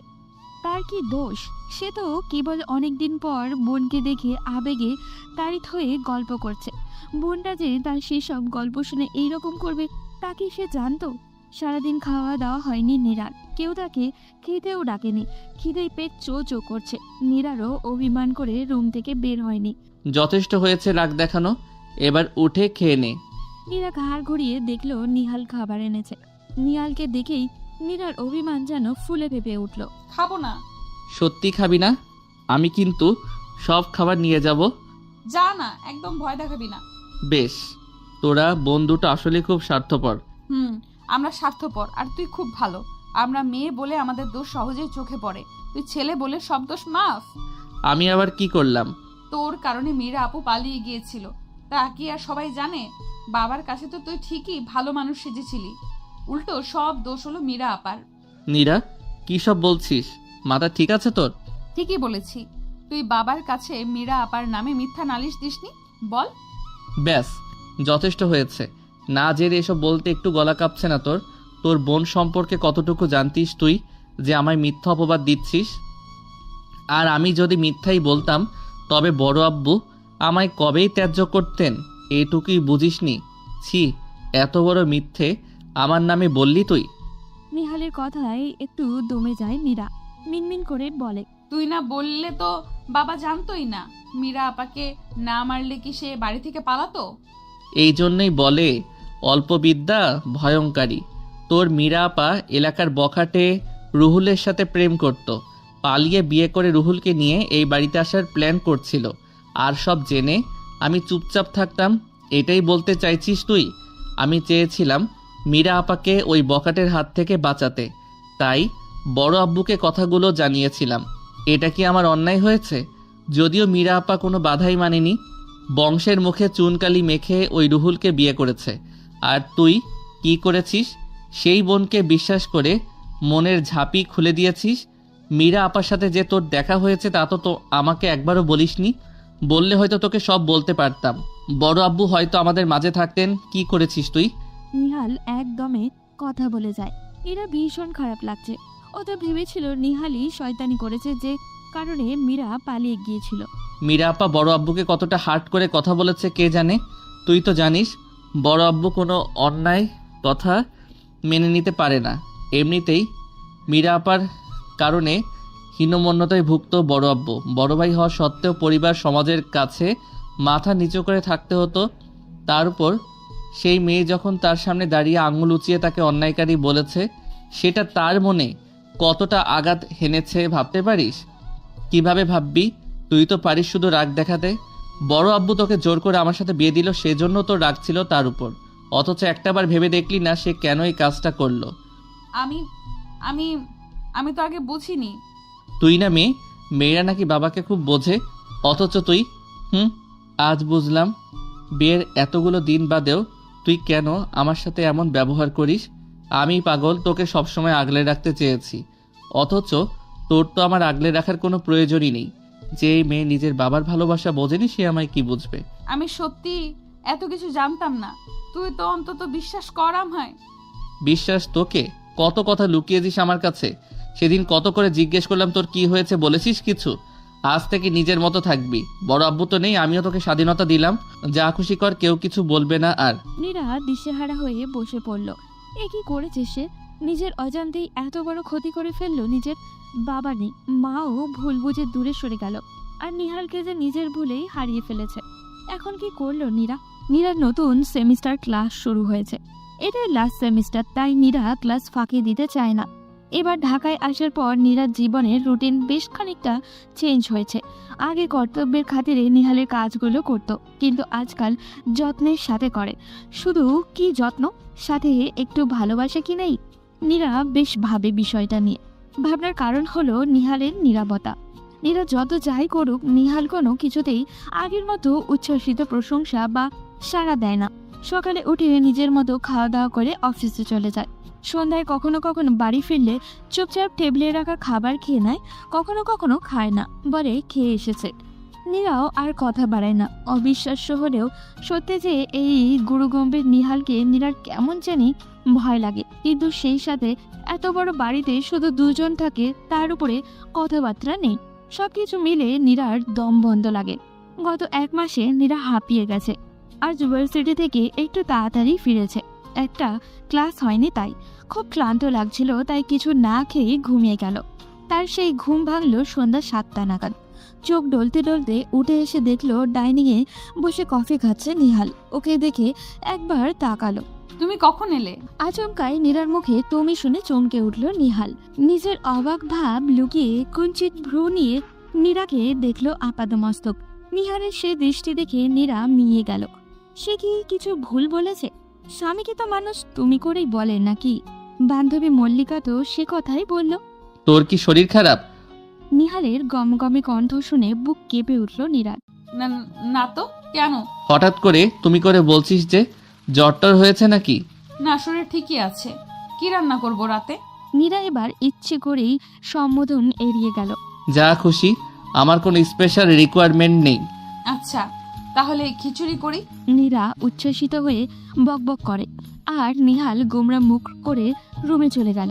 নীরার কথার জবাবে কেবল ছোট্ট করে বলল, তোর যেমন ইচ্ছে। এইটুকু রান্না করতেই নীরা 9:30 বেজে গেল। তারপর চট করে ফ্রেশ হয়ে এসে টেবিলে বসে খাবার বেড়ে নিহালকে ডাকলো। খিচুড়ির পাতে 2 চামচ ঘি ছড়িয়ে দিল। মনে মনে খুব করে আশা করে যাচ্ছে নিহাল খেয়ে ওর রান্নার প্রশংসা করবে। নীরা খাচ্ছে আর কিছুক্ষণ পর পর আর চোখে নিহালকে দেখছে। নিহাল নিঃশব্দে খেয়ে যাচ্ছে। নীরা না পারতে জানতে চায় নিহালের গরুর মাংস পছন্দ বলে আজ সারপ্রাইজ হিসেবে গরুর মাংস রান্না করেছে জীবনে প্রথমবার। তাও নিহাল চুপ। খিচুড়ি খেতে ভালো লাগছে? হুম আর গরুর মাংস কেমন হয়েছে? হুম নীরা এবার রেগে গেল। কি হুম হুম করছিস কখন থেকে? এত কষ্ট করে রান্না করলাম, একটু প্রশংসা করতে পারছিস না? কি হয়েছে তোর? সারাদিন একা একা থাকি, বাসায় এলে আমার সাথে একটু গল্প করা যায় না?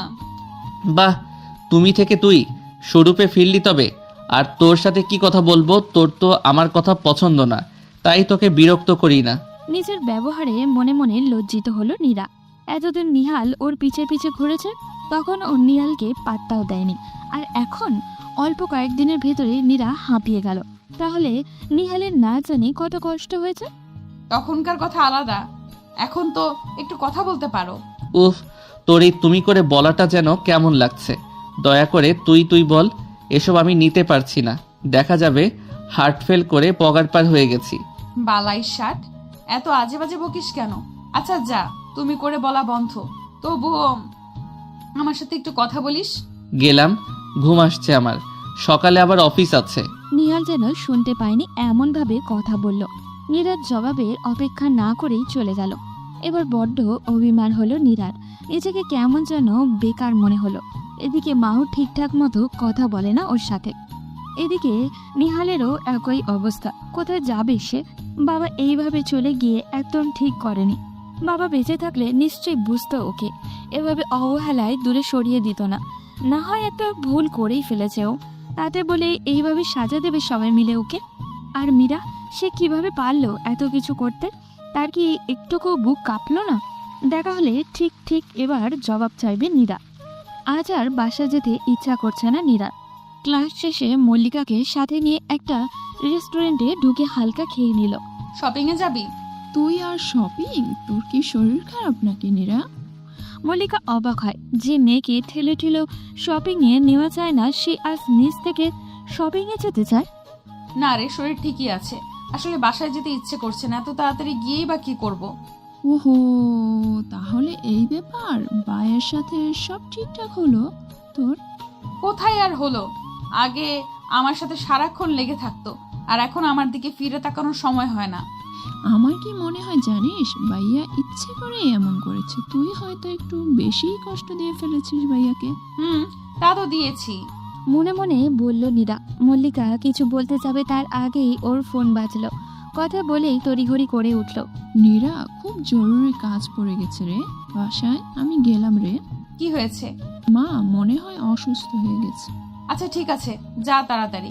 মল্লিকা যাওয়ার পর অনেকক্ষণ একা একাই বসে রইল নীরা। কফি খেলো চুপচাপ, তারপর বিল পে করে অলসে ভঙ্গিতে হেঁটে শপিং মলে ঢুকলো। আনমনে এটা ওটা দেখে সময় নষ্ট করছে। হঠাৎই পেছন থেকে ডাক এলো, নীরা। নীরা আশেপাশে তাকিয়ে খুঁজলো কে ডাকছে। কাউকে খুঁজে না পেয়ে এক্সেলেটরের উঠতেই আবারও ডাকলো, এই যে এখানে আমি। এবার পাশ ফিরতেই মীরাকে দেখতে পেল, সাথে ছোট্ট একটা পিচ্ছি ছেলে, মুখে একেবারে মীরার আদল। পিচ্ছিটাকে দেখলেই আদর করতে মন চায় নীরার।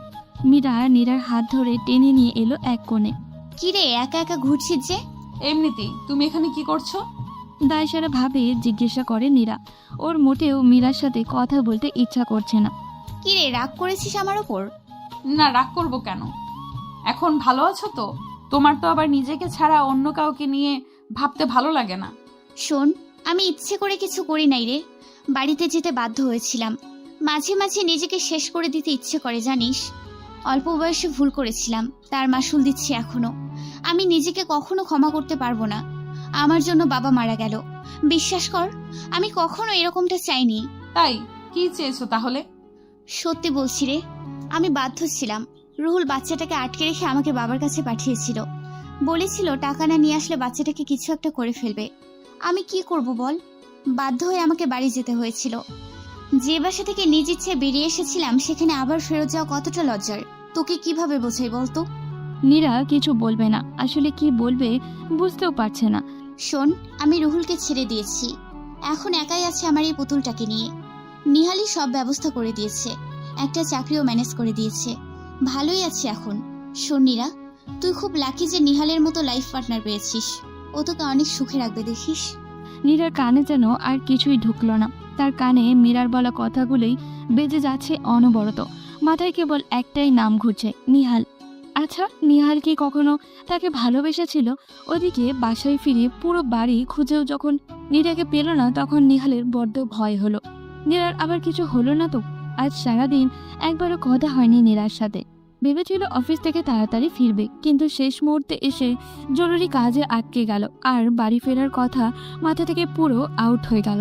নিহাল বার কয়েক নীরাকে ডাকলো, কিন্তু কোনো সাড়া পেল না। নিহাল এবার ঘামতে লাগলো। কি করবে না করবে মাথা কাজ করছে না একদমই। ফোনটা হাতে নিয়ে ভাবছিল কাকে ফোন দেবে। পুরো মুহূর্তেই মনে হলো, আরে নীরাকেই তো ফোন করা হয়নি, নীরাকেই তো একবার ফোন দিয়ে দেখা যাক। ফোন বাজছে বেডরুমে। নিহাল দৌড়ে গেল, দেখলো বিছানায় ফোনটা অলস হয়ে পড়ে আছে। নিহাল মাথা চুলকে একবার ভাবলো, ফোন আছে তার মানে ফোনের মালিকও বাড়িতেই থাকার কথা। তবে সে আছে কোথায়? কি মনে হতেই নিহাল একবার বারান্দায় উকি দিল।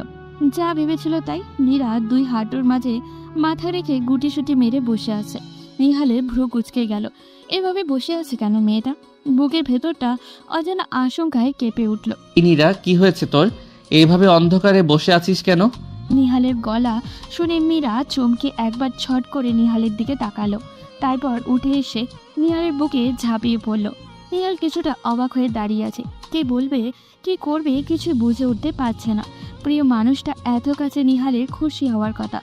এই দিনটার জন্যই তো কবে থেকে ওয়েট করেছে সে, অথচ আজ কেন যেন খুশি হতে পারছে না। কিছুক্ষণের মধ্যেই বুঝলো ওর শার্টটা বুকের কাছে ভিজে যাচ্ছে, তার মানে নীরা কাঁদছে। নিহাল নীরাকে দুহাতে আগলে ধরতে গিয়েও বুঝলো মেয়েটা কান্নার কারণে কাঁপছে ক্রমাগত। নিহাল নীরার মাথায় হাত বুলিয়ে দেয়। নীরা, কি হয়েছে, কাঁদছিস কেন? তোরা সবাই ভালো, কেবল আমিই খারাপ। আমার ভুলের কারণেই বাবাকে হারালাম, তোকেও সারা জীবন ভুল বুঝে গেলাম। আমি অনেক খারাপ, অনেক। কে বলেছে তোকে? আমি বলেছি কিছু? আমি জানি, তোর বলতে হবে কেন? মা তো নিজের মুখেই বলল সেদিন, শুনিসনি? ওটা তো বড় মা রাগের মাথায় বলেছে, কিন্তু সবাই জানে তোর মন কতটা ভালো, সবার জন্য তুই কতটা ভাবিস। আমি সত্যিই খারাপ। তোর সাথে এতদিন খারাপ আচরণ করেছে, অথচ তুই কিছুই বলিসনি আমাকে। আলতো করে নীরার মুখটা তুলল নিহাল। চোখের পানি মুছে দিতে দিতে বলল, পাগলি, কেঁদে কেটে আমার শার্ট ভিজিয়ে দিয়েছিস, আর কত কাঁদবি? আর খামোখায় কাঁদছিসই বা কেন? কি হয়েছে? কেউ কিছু বলেছে তোকে? কারোর কিছু বলতে হবে কেন? আমি কি এতটাই অবুঝ যে নিজে নিজে কিছু বুঝবো না? তুই তো নিজেকে সাধু সন্ন্যাসীর কাতারে ফেলে দিচ্ছিস, আর আমি ভিলেন হচ্ছি দিন দিন। চুপি চুপি কোথায় কি করে বেড়াস সেসব আমাকে জানানোর প্রয়োজনও বোধ করিস না। তা আমাকে জানাবি বা কেন? আমি কে তোর বউ? তো মানিস না আমাকে। ঝাঁজের সাথে কথাগুলো বলে নীরা। নীরার কথা শুনে নিহালের চক্ষু কোটর থেকে বের হওয়ার উপক্রম। বলে কি মেয়ে, একটু আগের কান্না করার নারী থেকে এখন একেবারে রাগিনী রূপ। আমি তোকে বউ মানি না নাকি তুই আমাকে বর মানিস না? তুই তো এই সম্পর্ককেই স্বীকার করতে চাস না। তবে আমি কেন আগ বাড়িয়ে তোর সাথে কথা বলতে যাব? বল, মানিস আমাকে? আমি মানি বা না মানি, তুই তো মানিস। তবে আমাকে কিছু জানাস না কেন? কি বলিনি তোকে? এই যে মীরা আপাকে তুই সাহায্য করেছিস, সে বড় বিপদে পড়ে আমাদের ওখানে গিয়েছিল। এসব তো বলার ব্যাপার নয় যে বলবো। তাছাড়া বড় আব্বু নেই, এসব বলে খামোখাই বাড়িতে সকলকে টেনশন দেওয়ার দরকারটা কি? আমি অন্য কাউকে বলার কথা বলছি না, আমাকে বলার কথা বলছি। তোর নিজের জানার ইচ্ছা থাকলে তুই নিজেই জানতে পারতি। সেই কবে মীরা আপা পালিয়ে গিয়েছিল, সেটাতে তুই আমাকে দোষী ভেবে বসে আছিস। আমি কেন তোকে কিছু বলতে যাব? পরে ভাববি আমি তোর কাছে ভালো সাজার জন্য এসব করছি। নিহাল অভিমান ভরা কণ্ঠে বলে কথাটা, এরপর আবারও খানিকটা থমে গেল।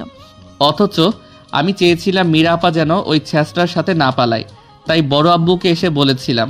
বড় আব্বুর রাগ বেশি, সে কিছু না ভেবেই মীরা আপাকে পিটুনি দিল। আর মীরা আপার জেদ আরও গেড়ে বসলো। সে পরদিন ভোরেই সুযোগ বুঝে পালালো। এতে আমার কি দোষ সেটা বল? নীরা ভারী লজ্জা পেল নিহালের কথা শুনে। সে নিহালের বুকের ভিতর আরেকটি লেপ্টে গেল।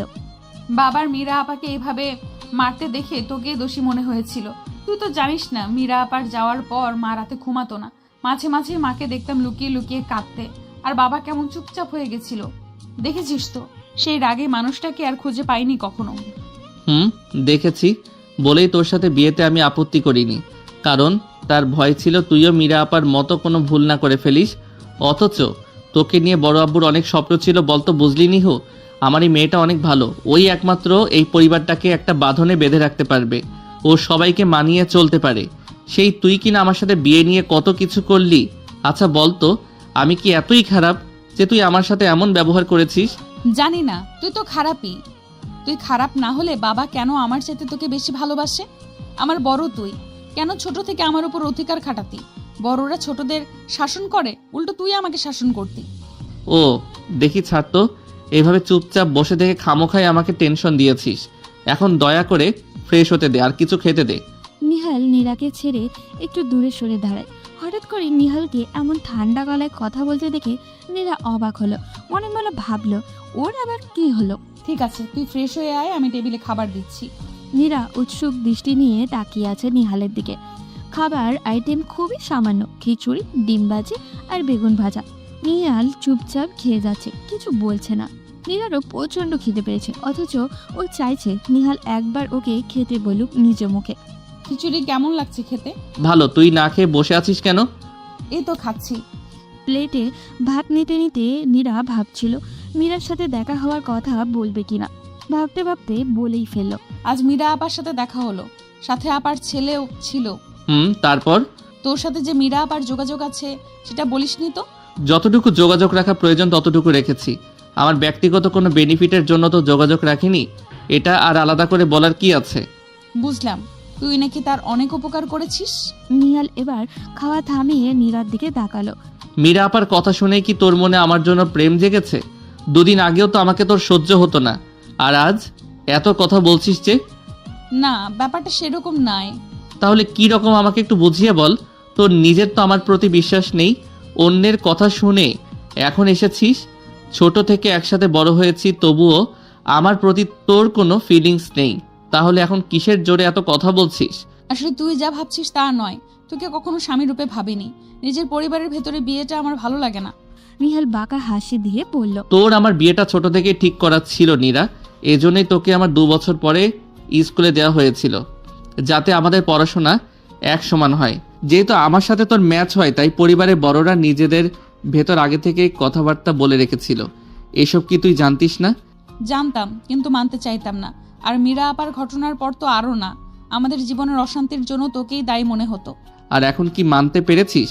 নেহাত আমি বড় আব্বুকে খুব ভালোবাসি, তাই তোর সব বাজে ব্যবহার সয়ে গেছি। ও হ্যাঁ, আরও একটা কারণ আছে, ছোট থেকেই তোকে বউ ভেবেছি, তাই মনের অজান্তেই তোকে ভালোবেসে ফেলেছিলাম। তবে তোর দিক থেকে সাড়া না পেয়ে নিজেকে গুটিয়ে নিয়েছি। দাদিজান না থাকলে হয়তো সম্পর্কটাই ঝুলিয়ে রাখতাম না। বুড়িকে এই বয়সে আর দুঃখ দিতে চাই না, আমাদের নিয়ে বুড়ির আশা অনেক। কি বলছিস এসব? আমি তো এমনটা কখনো বলিনি। মুখে না বললেও আচরণে বুঝিয়েছিস তো। পুরনো কথা কেন তুলছিস? ও তুলবো না? এখন কি একদিনে আমায় ভালোবেসে ফেলেছিস? শোন নীরা, আমি তোর ভালোবাসাটা চাই। তুই মন থেকে যখন আমার জন্য ফিল করবি তখন আমায় বলিস, কিন্তু অন্য কারো কথা শুনে আমাকে ভালো ভেবে আমার প্রতি অ্যাট্রাক্ট হওয়া চাই না, বুঝেছিস? নিহাল অর্ধেক খাওয়া রেখে উঠে পড়ে। তা দেখে নীরা বলল, কি হলো, উঠলি যে? খাবি না? না থ্যাঙ্কস, কষ্ট করে আমার জন্য রান্না করেছিস। নিহাল হাত ধুয়ে নিল। নীরার কান্না পেয়ে গেল আচমকায়। সে তো নিহালকে ভালোবাসতে চায়, বুঝতে চায়, তাই বলে এত কড়া কথা শোনাবে? সে না হয় জেনে ভুল করেই ফেলেছে, এখন কি সারা জীবন ভুলের খিসরত দিতে হবে নাকি? নীরা নিজে থেকেই চোখ মুছল। না, নিহাল ঠিকই বলেছে, ভুল যেহেতু ওর, তাই শুধরে নেওয়ার দায়টাই ওর। সে ঠিক আবার নিহালের মন জয় করে নেবে, সেই সাথে মায়ের রাগটাও পানি করে দিবে। বাবা নেই তো কি হয়েছে? মীরা আপার কারণে বাবা যতটুকু দুঃখ পেয়েছিল, অপমানিত হয়েছিল, পরিবার আর সমাজের কাছে তার চাইতে দ্বিগুণ সম্মান আর ভালোবাসা সে বাবাকে ফেরত দিবে। তখন নিশ্চয়ই মা তাকে মাফ করে দিবে। বাবার বিশ্বাস আর ভরসার পরীক্ষায় তার উত্তরে যেতে হবে। সব কিছু ভেবে নিয়ে নীরা মনে মনে ভারী শান্তি অনুভব করে। নিজের ভেতরে একটা প্রেরণা পায়। টেবিল গোছাতে গোছাতে নিজের অজান্তেই গুনগুন করে গান গেয়ে উঠল, ঠোঁট তার মৃদু হাসি। মা তোমরা? নিহাল বোকার মতো তাকিয়ে আছে মায়ের দিকে। শুধু তোর মা না, সাথে আমরাও এসেছি। ওপাশ থেকে বাবার কণ্ঠ শুনে নিহাল এবার ঘরের ভেতর পা রাখে। তোমরা কখন এলে বাবা? নীরার সাথে কথা হয়েছিল, কই ও তো কিছু বললো না। আমি মানা করলাম তোকে সারপ্রাইজ দেব বলে। বাড়ি থেকে এসেছিস তো প্রায় 3 মাস হয়ে গেল, অথচ বাড়িতে যাচ্ছিস না। ওদিকে তোর দাদি জানতো তোকে দেখার জন্য পাগল প্রায়। এক নিঃশ্বাসে কথাগুলো বলে যায় নিহালের মা মনিরা। আর বলো না, অফিসে একটা প্রজেক্টের কাজ শুরু হয়েছে যার দায়িত্ব আবার আমার। দম ফেলার সময় পাচ্ছি না। তো ফুলবানুকে সাথে করে আনলে না কেন? তাকে আবার আনতে হবেই, সেই উল্টো আমাদের নিয়ে এলো জোর করে। সারা রাস্তা খুব কষ্ট হয়েছে, অসুস্থ হয়ে গেছে, এখন মনে হয় শুয়ে আছে। বাবার কথায় ব্যস্ত কণ্ঠে নিহাল বলল, আচ্ছা, আমি তাহলে দাদিজানের সাথে দেখা করে আসি। আরে ব্যস্ত হোস না, নীরা আছে সাথে। তুই বরং হাত মুখ ধুয়ে ফ্রেশ হয়ে নে, কথা আছে তোর সাথে। নিহাল মাথা নেড়ে বেডরুমে যায়। মিতুলের জন্য ভালো একটা প্রস্তাব এসেছে বিয়ের, এই কারণেই ঢাকায় আসা। আমজাদ সাহেবের কথায় একটু বিস্মিত হয় নিহাল, অবাক হয়ে বলে, মিতুলের বিয়ে এত তাড়াতাড়ি? কেবলই তো ইন্টার পাস করলো। ছেলেও তেমন একটা বয়স না, সদ্য ইঞ্জিনিয়ারিং শেষ করেছে, এখন আমেরিকায় মাস্টার্স করতে যাবে, তার আগেই বিয়ে করতে চাই। মীরার সাথে কথা হয়েছিল, ও তো বললো ভালোই হবে। তুমি কি বলো? এবার মনে হয় নিহাল আকাশ থেকে পড়ল। নীরা কবে থেকে ওর বাবা মায়ের এত ক্লোজ হলো যে ওর আগে নীরাকে সব বিষয় জানতে হবে, আর ও ডিসিশন দেওয়ার কে? ভালো মন্দ বোঝার জ্ঞানী বাবার কত দূর। নীরার উপরে ভীষণ রাগ হলো নিহালের, কিন্তু বাবার সামনে বসে আছে বলে নিজেকে সামনে নিল। রাতে এ বিষয়ে নীরার সাথে কথা বলবে ভেবে রাখলো। মিতুল কি রাজি? আমার তো এখন কিছু জিজ্ঞেস করেনি, বরং তুমি আর নীরা মিলে ওর মতামতটা নিয়ে নাও। সব কিছুই ঠিক থাকলে ছেলের সাথে কথা বলেই ফিরবো। আচ্ছা, কথা বলে দেখবো। নীরা দাদিজানের পা টিপে দিচ্ছিল। নিহালকে দেখে হাতে কিছুক্ষণের জন্য ঢিলে হলো ওর। গায়ে সবুজ রঙের গেঞ্জি আর ট্রাউজার নিচের নিহালের গায়ের রং ফুটে উঠেছে যেন। হালকা খোঁচা খোঁচা দাড়িতে নিহালকে ভারী আকর্ষণীয় লাগছে। ধুর, কি সব ভাবছে সে? মনে মনে লজ্জিত হলো নীরা। গাল লাল হলো ওর। মাথা নামিয়ে আবারও পা টেপায় মন দিল। ওদিকে নিহালও নীরাকে এক পলক দেখে আটকে গেল। মেয়েটাকে আজ একদম অন্যরকম লাগছে। শাড়ি পরেছে আজ নীরা, গাঢ় বেগুনি রঙের শাড়ি। নীরার ফর্সা শরীরে এঁটে আছে, ব্লাউজের ফাঁক গলে ফর্সা পেটের কিছু অংশ উন্মুক্ত। বোঝা যায় শাড়ি পরায় অনভ্যস্ততার ফল। তবুও নিহালের বেহায়া চোখগুলো সেদিকেই বারবারে চলে যাচ্ছে। বহু কষ্টে নিজেকে শাসন করে দাদিজানের পাশে এসে বসলো নিহাল। ও ফুলবানু, এত প্রেম আমার প্রতি যে না দেখে থাকতে পারলে না, শেষ পর্যন্ত ঢাকায় চলে এলে। নাতি কখন আসছিস? চশমা কানে জড়িয়ে উঠে বসতে চায় দাদি, তখন নিহাল বলে, উঠছো কেন? শুয়ে থাকো, তোমার না শরীর খারাপ? তোরে দেখবো আর আমার বুবুকে দেখবো, তোদের দুইটারে ভালো মতো দেখি না মেলা দিন। আয় দেখি আমার চোখের সামনে, আয় দুটো। নীরা আর নিহাল দাদির সামনে এসে বসে আর চোখে দুজনেই দুজনকে দেখে নেয় একবার। বেশ কিছু সময় পর দাদিজান বলে, এতদিন ধরে একা থেকেও তোদের মধ্যে কিছু হইল না। জোয়ান মানুষ তোরা, তাও শরীরে এত ঠান্ডা কেন তোদের? আমি আরো ভাবছি এইবার বুঝি সুখবর শুনবো, এই আশায় কষ্ট করে এত দূর আসলাম। এখন দেখি তোরা বিয়ের এতদিন বাদেও খালি তাকি তুকি করস। দাদির কথায় নীরা আর নিহাল দুজনেরই লজ্জায় মুখ লাল হয়, কান দিয়ে ধোঁয়া বের হয়ে যায়। নীরা পারলে এখনই পালিয়ে যায়, কিন্তু দাদি বুড়ি শক্ত করে ওর হাত ধরে আছে। নিহাল পরিস্থিতি সামাল দিতে মুখ খোলে, ও ফুলবানু, তোমার দেখি শখ আহ্লাদ এখনো 16 আনা। তাইলে চলো তোমার সাথে বাসর সাজাই। তোমার নাতনি তো একটা নিরামিষ, তার সাথে আর কি করবো কও? নিহালের কথা শুনে নীরা চোখ পাকিয়ে তাকায়। আর তুই কি? তুই আরো বড় নিরামিষ। এত সুন্দর নাতনি পেয়ে তুই কি করেছিস রে শয়তান? বউটার আদর করবি, তাও বলে দিতে হয় কেন? দাদিজান, এসব কি বলো? আমি কিন্তু চলে গেলাম। নীরা উঠতে নিলেই ফুলবানু নীরার হাত চেপে ধরল। নিহাল দুষ্ট হাসি দিয়ে বলল, এই দেখো, তোমার কথা শুনে সে পালাই পালাই করতেছে, আর আমি যদি কাছে যাই তাহলে তো আমাকে তো খুনই করবে। ইস, এতই সহজ? মেয়ে মানুষ আদরের সোহাগে একটু লজ্জা পাইতেই পারে, তা বলে তুই চেষ্টা করবি না? পুরুষ হবে সাহসী, তো দাদাজানের মতো, বুঝলি? কথায় কথায় খালি দাদাজানকে টানা, আমরাও কম না। সুযোগ পাইলে দেখাই দিবনে, বুঝলা বুড়ি? আচ্ছা দেখি তো কেমন দেখাইতে পারোস। আমার চোখের সামনে আমার নাতনিকে চুমা দে দেখি, আমিও একটু দেখি তুই কেমন আদর পারোস। কি হচ্ছে এসব দাদিজান? তোমার একটু লজ্জা নাই? ছাড়ো আমাকে। নীরা মুখে কথাগুলো বলল আর মনে মনে কি চলছে নিজেও জানে না। তার গাল এতই লাল হয়েছে যে মনে হচ্ছে এখনই তা ফেটে যাবে। তার নাকের ডগা ঘামে চিকচিক করছে। সে দাদির হাত থেকে নিজের হাত ছাড়িয়ে দৌড়ে বেরিয়ে গেল রুম ছেড়ে। এদিকে ফুলবানু হেসে গড়িয়ে পড়ছে। বুবু সত্যি শরম পাইছে। তুমি বুড়ি? আচ্ছা বল, কি দরকার ছিল এত খারাপ কথা বলার? সব সময় জোর জবরদস্তি চলে না, বুঝলা? তোমার নাতনিকে আমি ভালোবাসি, ও যখন আমাকে ভালোবাসবে তখনই কাম সারা হবে, বুঝলা? শোন বোকা, ওরে আজ অন্যরকম লাগছে আমার কাছে, আগের মতো ঘেউ ঘেউ করলো না, মানে বুঝোস? ও তোরে মেনে নিতেছে। নিলে তো ভালোই। রাতে খাওয়া দাওয়া শেষে রুমে এসে শুয়েছিল নিহাল। মনে মনে খুব করে অপেক্ষা করছে নীরার জন্য। মেয়েটা দাদির ঘর থেকে আসার পর থেকে ও চোখের আড়ালে থাকছে। খাবার টেবিলে নীরা খেতেই বসেনি ওদের সাথে, ও নাকি পরে খাবে। নিহাল ঘড়ি দেখলো, রাত বাজে 1টা, এখনো নীরা এলো না। নিহাল একবার দরজা খুলে উকি দিল, আবার ওর রুমে ফিরে এলো। পায়চারি করতে করতে এবার ভাবলো একটু খুঁজে আসবে নীরাকে। কোথায় গেল ভাবতে ভাবতে দরজা খুলতেই নীরার সাথে মুখোমুখি। তুই কোথায় ছিলি এতক্ষণ? সেই কখন থেকে অপেক্ষা করছি তোর জন্য। আমার জন্য? কেন? আমার সাথে কি দরকার তোর? নীরা একটু তোতলায়, ভেতর ভেতরে কাঁপুনি টের পায়। নিহাল কি দাদির কথা মনে করে এখন ওর জন্য ওয়েট করছে? ভয় করছে না কেন ওর? উফ, নিহালই তো, অন্য কেউ তো নয়। নিহাল একটু এগিয়ে এসে নীরার মুখের কাছে নিয়ে ফু দিল। তোর সাথেই তো আমার দরকার, শুনিস নাই ফুলবানো কি বলল? কি বলবো? নীরা পিছিয়ে যায়, সেই সাথে নিহাল আরেকটু এগিয়ে আসে। নীরার নাকের ঘাম মুছিয়ে দেয়। এত ঘামছিস কেন? আমি কি তোকে খেয়ে ফেলবো? নীরা কিছু না বলে বড় বড় চোখ করে তাকিয়ে থাকে। ফুলবানুকে একটা খেলার সঙ্গী দিতে হবে তো নাকি? কিছুই বুঝিস না বুদ্ধ কথাকার। আমি ঘুমাবো।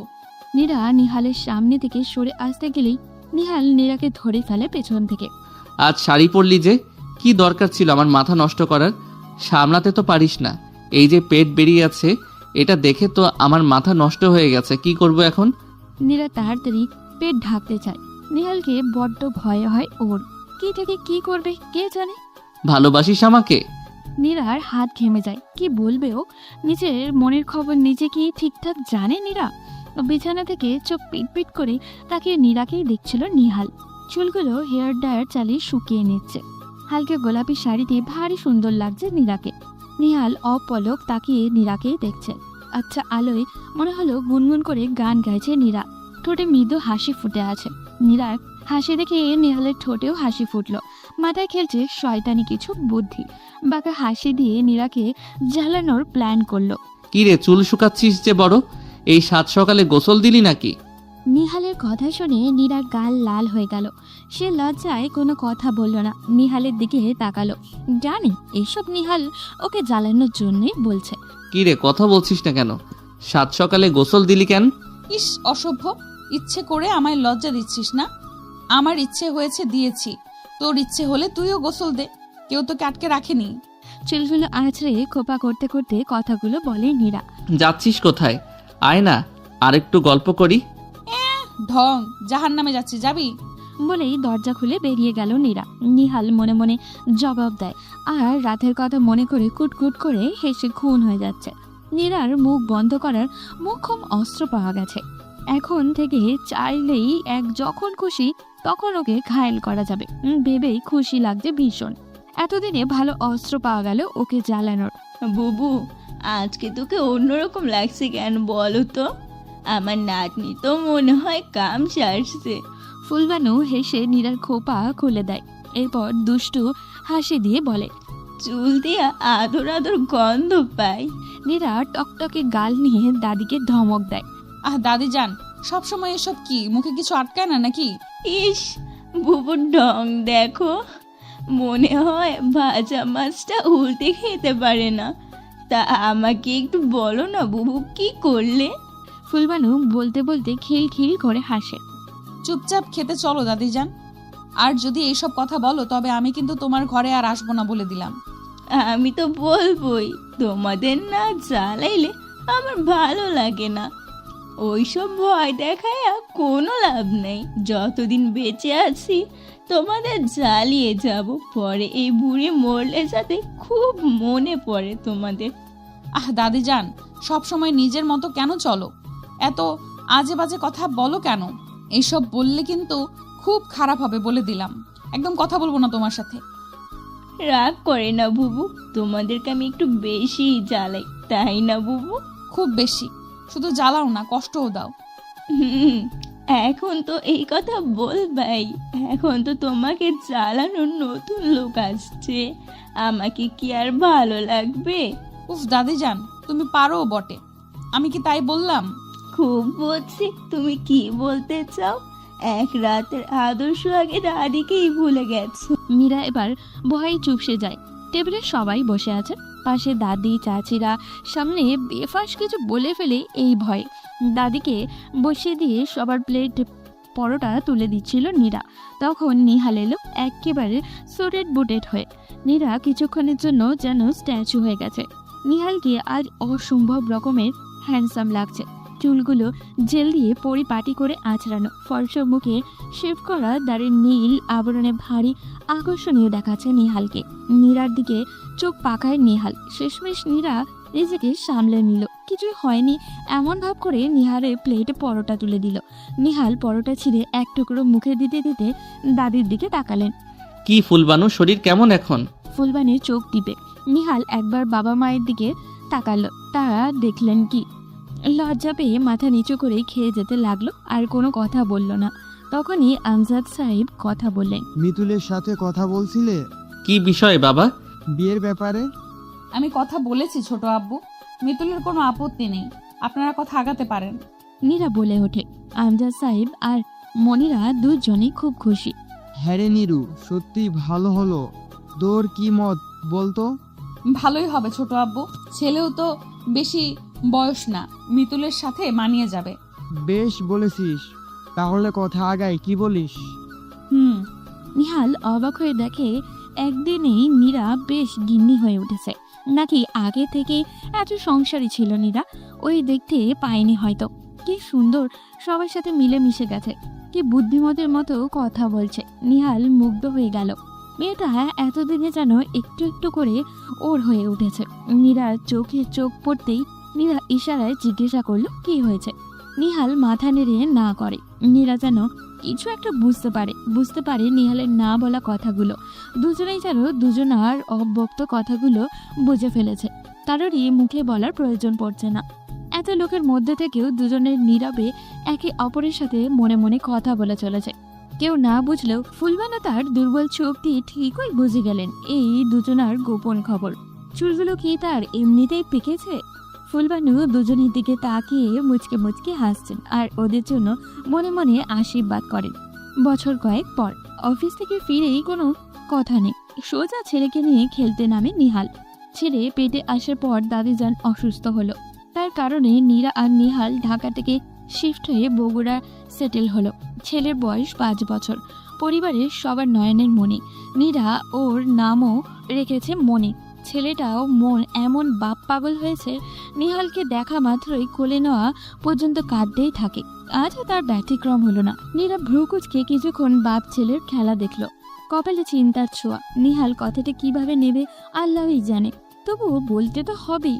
মৃত্যুর আগে দাদিজানকে কথা দিয়েছে যে এই পরিবারের সব ভালো মন্দ বিষয় ওরা আঁকলে রাখবে। পরিবারের সম্মানের ব্যাপারে কোনো আপোষ করবে না, দেখভাল করবে পরিবারের। যদিও এখন পরিবারের মাথা হিসেবে নিহালের বাবাই আছেন, তবুও কোথাও না কোথাও সব বিষয়ে নিহালের মতামত খুবই জরুরি। বিশেষ করে ভাই বোনগুলোর যে কোনো সমস্যা নিহাল আর নীরাকেই দেখতে হয়। এই তো মেজো চাচার মেয়ে আরিশার বিয়ে নিয়ে কি ঝামেলাটাই না পাকলো, তখন নিহাল আর নীরা মিলে কি সুন্দর করে সমস্যার সমাধান করে দিল। বলতে গেলে হাতে ধরে আরিশার জীবন বাঁচিয়েছে দুজন। তখন থেকে বড়রাও যে কোনো সমস্যায় ওদের তলব করে। কি রে, কিছু বলবি নাকি? সেই তখন থেকে দেখছি ভ্রু কুচকে কিছু একটা ভাবছিস। নিহালের কথায় ঘোর কাটে নীরার। আস্তে করে বলে, হ্যাঁ জরুরি কথা আছে তোমার সাথে, তবে এখন না, তুমি গোসল টোসল করে ফ্রেশ হয়ে নাস্তা করো, তারপরে বলবো। আমি ততক্ষণে নাস্তা বানাই। মুন্নির খাবারও রেডি করে আনি। সিরিয়াস কথা নাকি যে বলতে এত প্রিপারেশন লাগবে? মোটামুটি, তাই তোমার ব্রেন ঠান্ডা হওয়া জরুরি। কি ব্যাপার, মা বাবার শরীর ঠিক আছে তো বড় মা? নাকি রাতুল আবার কিছু করলো? মিতুলের কিছু হলো? আরে বাবা থামো তো, এত ব্রেনকে প্রেশার দিও না। বলবো তো বললাম। তাহলে কি আমাদের নতুন কোনো খবর আছে? উফ, এত অস্থির তুই।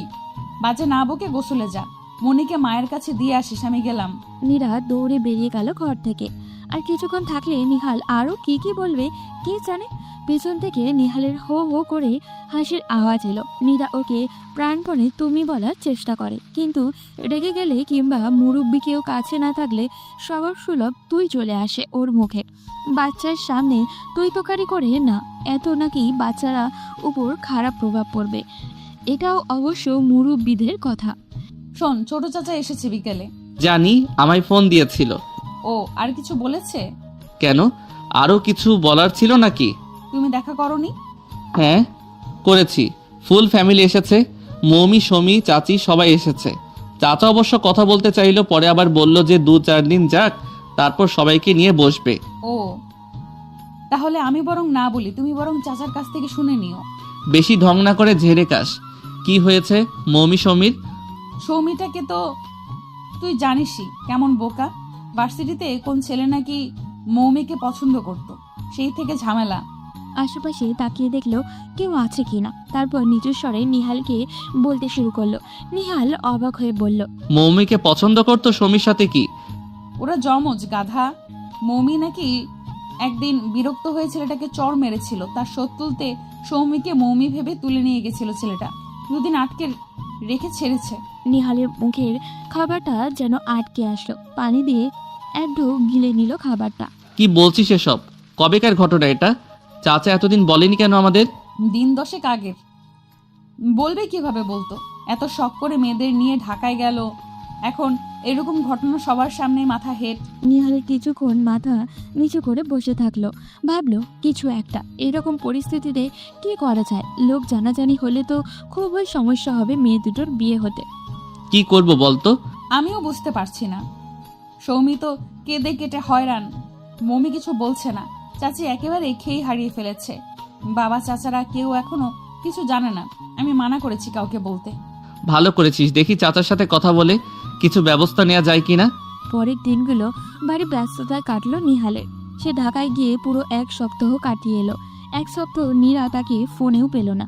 ঠিক পরের শুক্রবার ফেরত এলো নিহাল। শরীরটা একটু শুকনো লাগলো, মুখ চোখ উজ্জ্বলী। এসেই গোসলে ঢুকে গেল, বেরিয়ে কাপড় পরতে পরতে চিৎকার দিল, নীরা তাড়াতাড়ি খেতে দে, বড্ড খিদে লেগেছে। নীরা টেবিলে খাবার সাজাচ্ছিল, জানে নিহাল খাবে। বাবা মায়ের সাথে দেখা করে ছেলেটাকে একটু আদর করে নিহাল এসেই ধপ করে টেবিলে বসে গেল। নীরা প্লেটে সব বেড়েই রেখেছিল। নিহাল বসেই গপাগপ করে খেতে লাগলো। নীরা একবার ভাবলো জিজ্ঞাসা করবে, তারপর কি ভেবে যেন থেমে গেল। থাক, নিজে থেকেই বলবে হয়তো। শোন, সমীর বিয়ে ঠিক করে এলাম। কি বলিস? কার সাথে? কার সাথে আবার? যে ছেলে ওকে তুলে নিয়ে গিয়েছিল তার সাথেই। ছেলের ফ্যামিলি বেশ ভালো, আমি সমস্ত খোঁজ খবর করে এগিয়েছি। মজার ব্যাপার হলো ছেলে বিয়ের জন্য এক পায়ে খাড়া, বলা মাত্রই রাজি হয়ে গেছে। ওর ফ্যামিলিও বেশ ভালো, বাবা মা দুজনই শিক্ষিত চাকুরিজীবী। একটা মাত্র ছেলে তো জেদি আর বেয়ারা হয়েছে একটু, তবে এমনিতে ভালোই মনে হলো আমার। মানে সত্যি সত্যি বখাটে নয়, আমাদের পরিচয় পেয়ে ওরাও আর আপত্তি করেনি। বখাটে তো বখাটেই, তার আবার সত্যি মিথ্যা কি রে? সৌমি কি রাজি হবে ওই ছেলেকে বিয়ে করতে? রাজি না হয়ে কি করবে? ওর কাছে আর কোনো অপশন আছে নাকি? কি যে বলিস না তুই। শোন, আর একটা কথা, মৌমিকে আর ওই ভার্সিটিতে পড়ানো যাবে না, ওকে অন্য কোথাও পড়তে হবে। সে ব্যবস্থাও করে এসেছি, এই জন্যই তো এতদিন দেরি হলো রে বউ। রাগ করেছিস বউ? তোকে ফোন করিনি তাই। নিহাল নীরাকে জড়িয়ে ধরল, গালে গাল ঘষে দিল। আদরে এতটুকু হয়ে নিহালের বুকে মিশে গেল নীরা। খুব চিন্তা হচ্ছিল তোমাকে নিয়ে, একটা খবর দেবে না? এমন করো কেন বলো তো? তুমি খুব স্বার্থপর, বুঝলে? আজ তোকে একটু অন্যরকম লাগছে কেন রে? আমি এসেছি এই খুশিতে নাকি? আজ কিন্তু খুব আদর দেব তোকে। এতদিন দূরে ছিলাম, আজ কোনো ছাড়াছাড়ি নাই। উফ, এত অসভ্য কেন তুমি? সব কথা মুখে বলতে আছে, আজব একটা মানুষ। নিহাল নিবিড় করে জড়িয়ে ধরে নীরাকে, চুলে মুখ ডুবিয়ে ঘ্রাণ নেয়। নীরা শিউরে উঠল। অদ্ভুত ভালো লাগায় মুখ চোখ লাল হলো, কিছু বলতে চেয়েও পারল না। নিহালের দখলে নীরা। দুজনেই নীরব ভাষায় ভালোবাসার আদান প্রদানে ব্যস্ত। সপ্তাহখানেক বাদে বেশ আয়োজনের সাথেই সৌমির বিয়ে দেওয়া হলো। ছেলের পরিবার আসলেই ভালো। নীরা মনে মনে হাজারবার নিহালকে ধন্যবাদ দিল। দূর থেকে নিহালকে দেখলো ভালোবাসা আর শ্রদ্ধার দৃষ্টিতে। দেখলো ছোট্ট চাচা আর চাচি নিহালের হাত ধরে কেঁদে যাচ্ছে। নীরা বেশ বুঝলো ছোট চাচা এতদিন কি প্রেশারের মধ্যে ছিল। পেছনে মৌমি এসে দাঁড়ালো। নিরাপো, আমার না ভীষণ কান্না পাচ্ছে। কোনোদিনও সৌমিকে ছাড়া থাকিনি, এখন কি করে থাকবো বলো তো? নীরা মৌমিকে জড়িয়ে ধরল। তুই আমার সাথে থাক, দেখবি কষ্ট কম হবে। আর একদিন না একদিন তো এমনটা হওয়ারই ছিল, তাই না? তোরও তো একদিন বিয়ে হবে। দুইজন তো আর চিরকাল একসাথে থাকতে পারবি না, বরং মেনে নে, তাতে কষ্ট কম হবে। কিন্তু আমার জন্য সৌমির জীবনটা নষ্ট হলো আপু। ও কত ব্রাইট স্টুডেন্ট, আর আমি তো ফাঁকিবাজ। আমি সত্যি এমনটা চাইনি নিরাপু। মৌমি নীরার বুকে কাঁদছে। নীরা মৌমিকে সান্ত্বনা দিয়ে বলল, ওর জীবন কেন নষ্ট হবে বোকা? ওর জন্যই তো তোর ভাইয়া ওর বিয়ে দিল। এখনো নির্দ্বিধায় পড়াশোনা করতে পারবে। তুই এক ফোঁটাও ভাবিস না এটা নিয়ে। যা হয়েছে সবার ভালোর জন্যই হয়েছে, এসব নিয়ে ভাবনা বন্ধ কর। দূরে থেকে নিহাল ইশারায় জিজ্ঞাসা করলো কি হয়েছে। নীরা ওকে আশ্বস্ত করে যে কিছুই হয়নি, সব কিছুই ঠিক আছে। ভালোই ভালোই সৌমির বিয়ের অনুষ্ঠানের কথা শেষ হলো। সারাদিনে দৌড়াদৌড়ি ব্যস্তই নীরার ভীষণ টায়ার্ড লাগছিল আজ। একেবারে গোসল করে নিয়ে একটু শুয়েছিল ঘর আধার করে। চোখ দুটো ঘুমে বুঝে আসছিল। তখনই পেছন থেকে কেউ জড়িয়ে ধরলো। প্রথমে আটকে উঠলেও পরে পরিচিত স্পর্শ টের পেয়ে নীরা আশ্বস্ত হলো। কিরে এখন শুয়েছিস যে বড়? শরীর খারাপ লাগছে নাকি? ভীষণ টায়ার্ড লাগছে, আর মাথাটাও ধরে আছে। কি বলিস?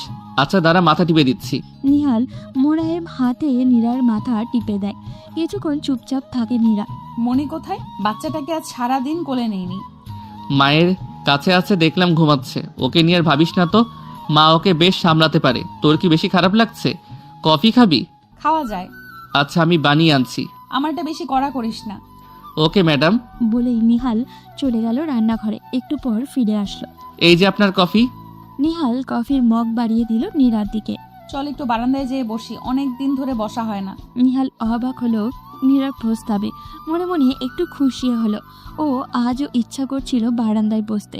দুটো চেয়ার নিয়ে বসলো দুজন। সৌমির বিয়ে উপলক্ষে সাজানো হয়েছিল বাড়িটা। লাল নীল বাতি জ্বলছে এখনো। নীরা আচমকাই প্রশ্ন করে, আমাদের বিয়ের কত বছর হলো বলো তো? 9 বছর মেবি। বাহ, তোর তো ভালোই মনে আছে। ছেলেরা সচরাচর এসব মনে রাখতে পারে না। নীরার কথা শুনে নিহাল হাসে। খানিক ধম নিয়ে বলে, কত সাধনা করে তোর মনে জায়গা করতে হয়েছে। পাক্কা 9 মাস লেগেছিল তোকে আপন করতে। দিন তারিখ কিছুই ভুলিনি, সব মনে আছে আমার। তারপর মনির জন্ম, দাদিজানের মৃত্যু, তুইও কেমন পাক্কা গৃহিণী হয়ে উঠলি দিনকে দিন। নীরার বেশ ভালো লাগছে নিহালের কথাগুলো। এসব তো তারও মনে ছিল না। নিহাল ওর সাথে যতটা অকপটে নিজের অনুভূতি শেয়ার করে ততটা নীরা পারে না। কেমন একটা জড়তা কাজ করে। কফিতে চুমুক দিতে দিতে নীরার বাবার কথা মনে পড়ে। নিহালের সাথে বিয়ে করে সুখী, এই ব্যাপারটা বাবা দেখে যেতে পারল না। ব্যাপারটা মাঝে মাঝে খুব পোড়ায় নীরাকে। কি রে, কি ভাবছিস এত? তোর কথাই ভাবছিলাম। নীরা নিহালের ঘাড়ে মাথা রাখে, মলিন কণ্ঠে বলে, ভাবছিলাম বাবা আমায় ঠিক বুঝেছিলেন। আমাকে একমাত্র তুই সুখে রাখতে পারবি, এটা বাবা আগে থেকেই জানতো, কেবল আমি জানতাম না। জানিস আগে তোকে আমি কি মনে হতো? নিহাল আরো কিছু একটু আগলে নেয় নীরাকে। বাম হাতে নীরাকে ঝাপটে ধরল। কি মনে হতো? মনে হতো তুই আমার জীবনে একটি রোদ ছলমলে দিনে বৃষ্টি, যা পুরো দিনটাকে মাটি করে দেয়। আর এখন কি মনে হয়? এখনকার মনে হওয়ায় একটা টুইস্ট আছে। মনে কর তীব্র করা রোদের দিনে মানুষ কিন্তু খুব করে বৃষ্টি চায়, একটু প্রশান্তির আশায়। তুই এখন আমার জীবনে সেই রকম কেউ। এখন রোদের তীব্রতায় তুই অনেকটা বৃষ্টির মতো প্রশান্তি দানকারী। তুই আমার জীবনে অনান, বুঝলি? আচ্ছা আজ হঠাৎ এসব বলছিস যে? কখনো তো বলিনি, তাই আজ বললাম। এই পরিবারটাকে তুই যেভাবে সব পরিস্থিতিতে সামলে নিচ্ছিস দক্ষ হাতে, সেটা দেখেই মনে হলো কথাগুলো বলি আজ। দাদি যেন তোকে বেশ চিনেছিলেন। পিচ্চি নিহাল আজ কত বড়, এখন আর পিচ্চি বলে তোকে খেপানো যায় না। শুধু তোরই চিনতে দেরি হয়েছিল। তা হয়েছিল, এটা আমি স্বীকার করছি। শোন, তোকে একটা নিউজ দেওয়ার আছে। বলে ফেল। নীরা নিহালকে কানে ফিস ফিস করলো। কথাটা শুনেই নিহাল চিৎকার করতে চায়। নীরা ওর মুখ চেপে ধরে। নিহাল নীরার হাত সরিয়ে নিল। কি হলো, বাধা দিচ্ছিস কেন? সবাইকে জানাবো না? এখন না, আমার লজ্জা করে, পরে বলিস। ওরে আমার লজ্জাবতী রে, এবার কিন্তু আমি একটা ছোট্ট নীরা চাই। আমার অনেক দিনের শখ, ছোট্ট একটা নীরা গুটি গুটি পায়ে হেঁটে বেড়াবে ঘরময়। কি মজা হবে, তাই না? নিহালের পাগলামি দেখে নীরা ভীষণ খুশি। প্রশান্ত মুখে নিহালের দিকে তাকিয়ে থাকলো। লাল নীল বাতির আলোয় নিহালের মুখ যেন চকচক করে খুশিতে। বড্ড সুখী সুখী লাগে নিজেকে নীরার। আচমকা নিহালের হাত দুটো জড়িয়ে ধরে নীরা। মুখোমুখি বসে চোখে চোখ রেখে বলে, শোন, তোকে ভীষণ রকম ভালোবাসি। যুগে যুগে তোকেই আমার জীবনসঙ্গী হিসেবে চাই। আমার বাচ্চাদের বাবা হিসেবে তোকেই চাই। তোর সাথে বুড়ো হতে চাই। নিহালের চোখ জ্বলে ভিজে ওঠে। এইরকম একটা কথা কত দিন ধরে শুনতে চেয়েছে সে। ভালোবাসি কথাটা অনেকবার বলেছে নীরা, কিন্তু আজ যেন সব অন্যরকম লাগছে। সবকিছু নতুন নতুন। নিহাল আজ আর কিছু বলে না, কেবল নীরাকে বুকের ভিতরে জড়িয়ে নেয়। নিহাল মনে মনে বলে, আমার হার্টবিটের শব্দে বুঝে নে তোকে আমি কতটা ভালোবাসি, কতটা চাই। বুঝে নে, তোকে নিয়ে সহস্র মাইল পথ পাড়ি দিতে পারবো। পৃথিবীর আর কাউকে লাগবে না। আমি তোর জীবনে অনান হয়ে বেঁচে থাকতে চাই যুগে যুগে। মরতে চাই তোরই সাথে, সাথে না পারলেও যেন তোর আগে মরি। কারণ তোকে ছাড়া আমি কিছুই না। আমার বেঁচে থাকা অসম্পূর্ণ। একে অপরকে শক্ত করে জড়িয়ে ধরল। তাদের এই পথ চলা হোক সুন্দর প্রশান্তি।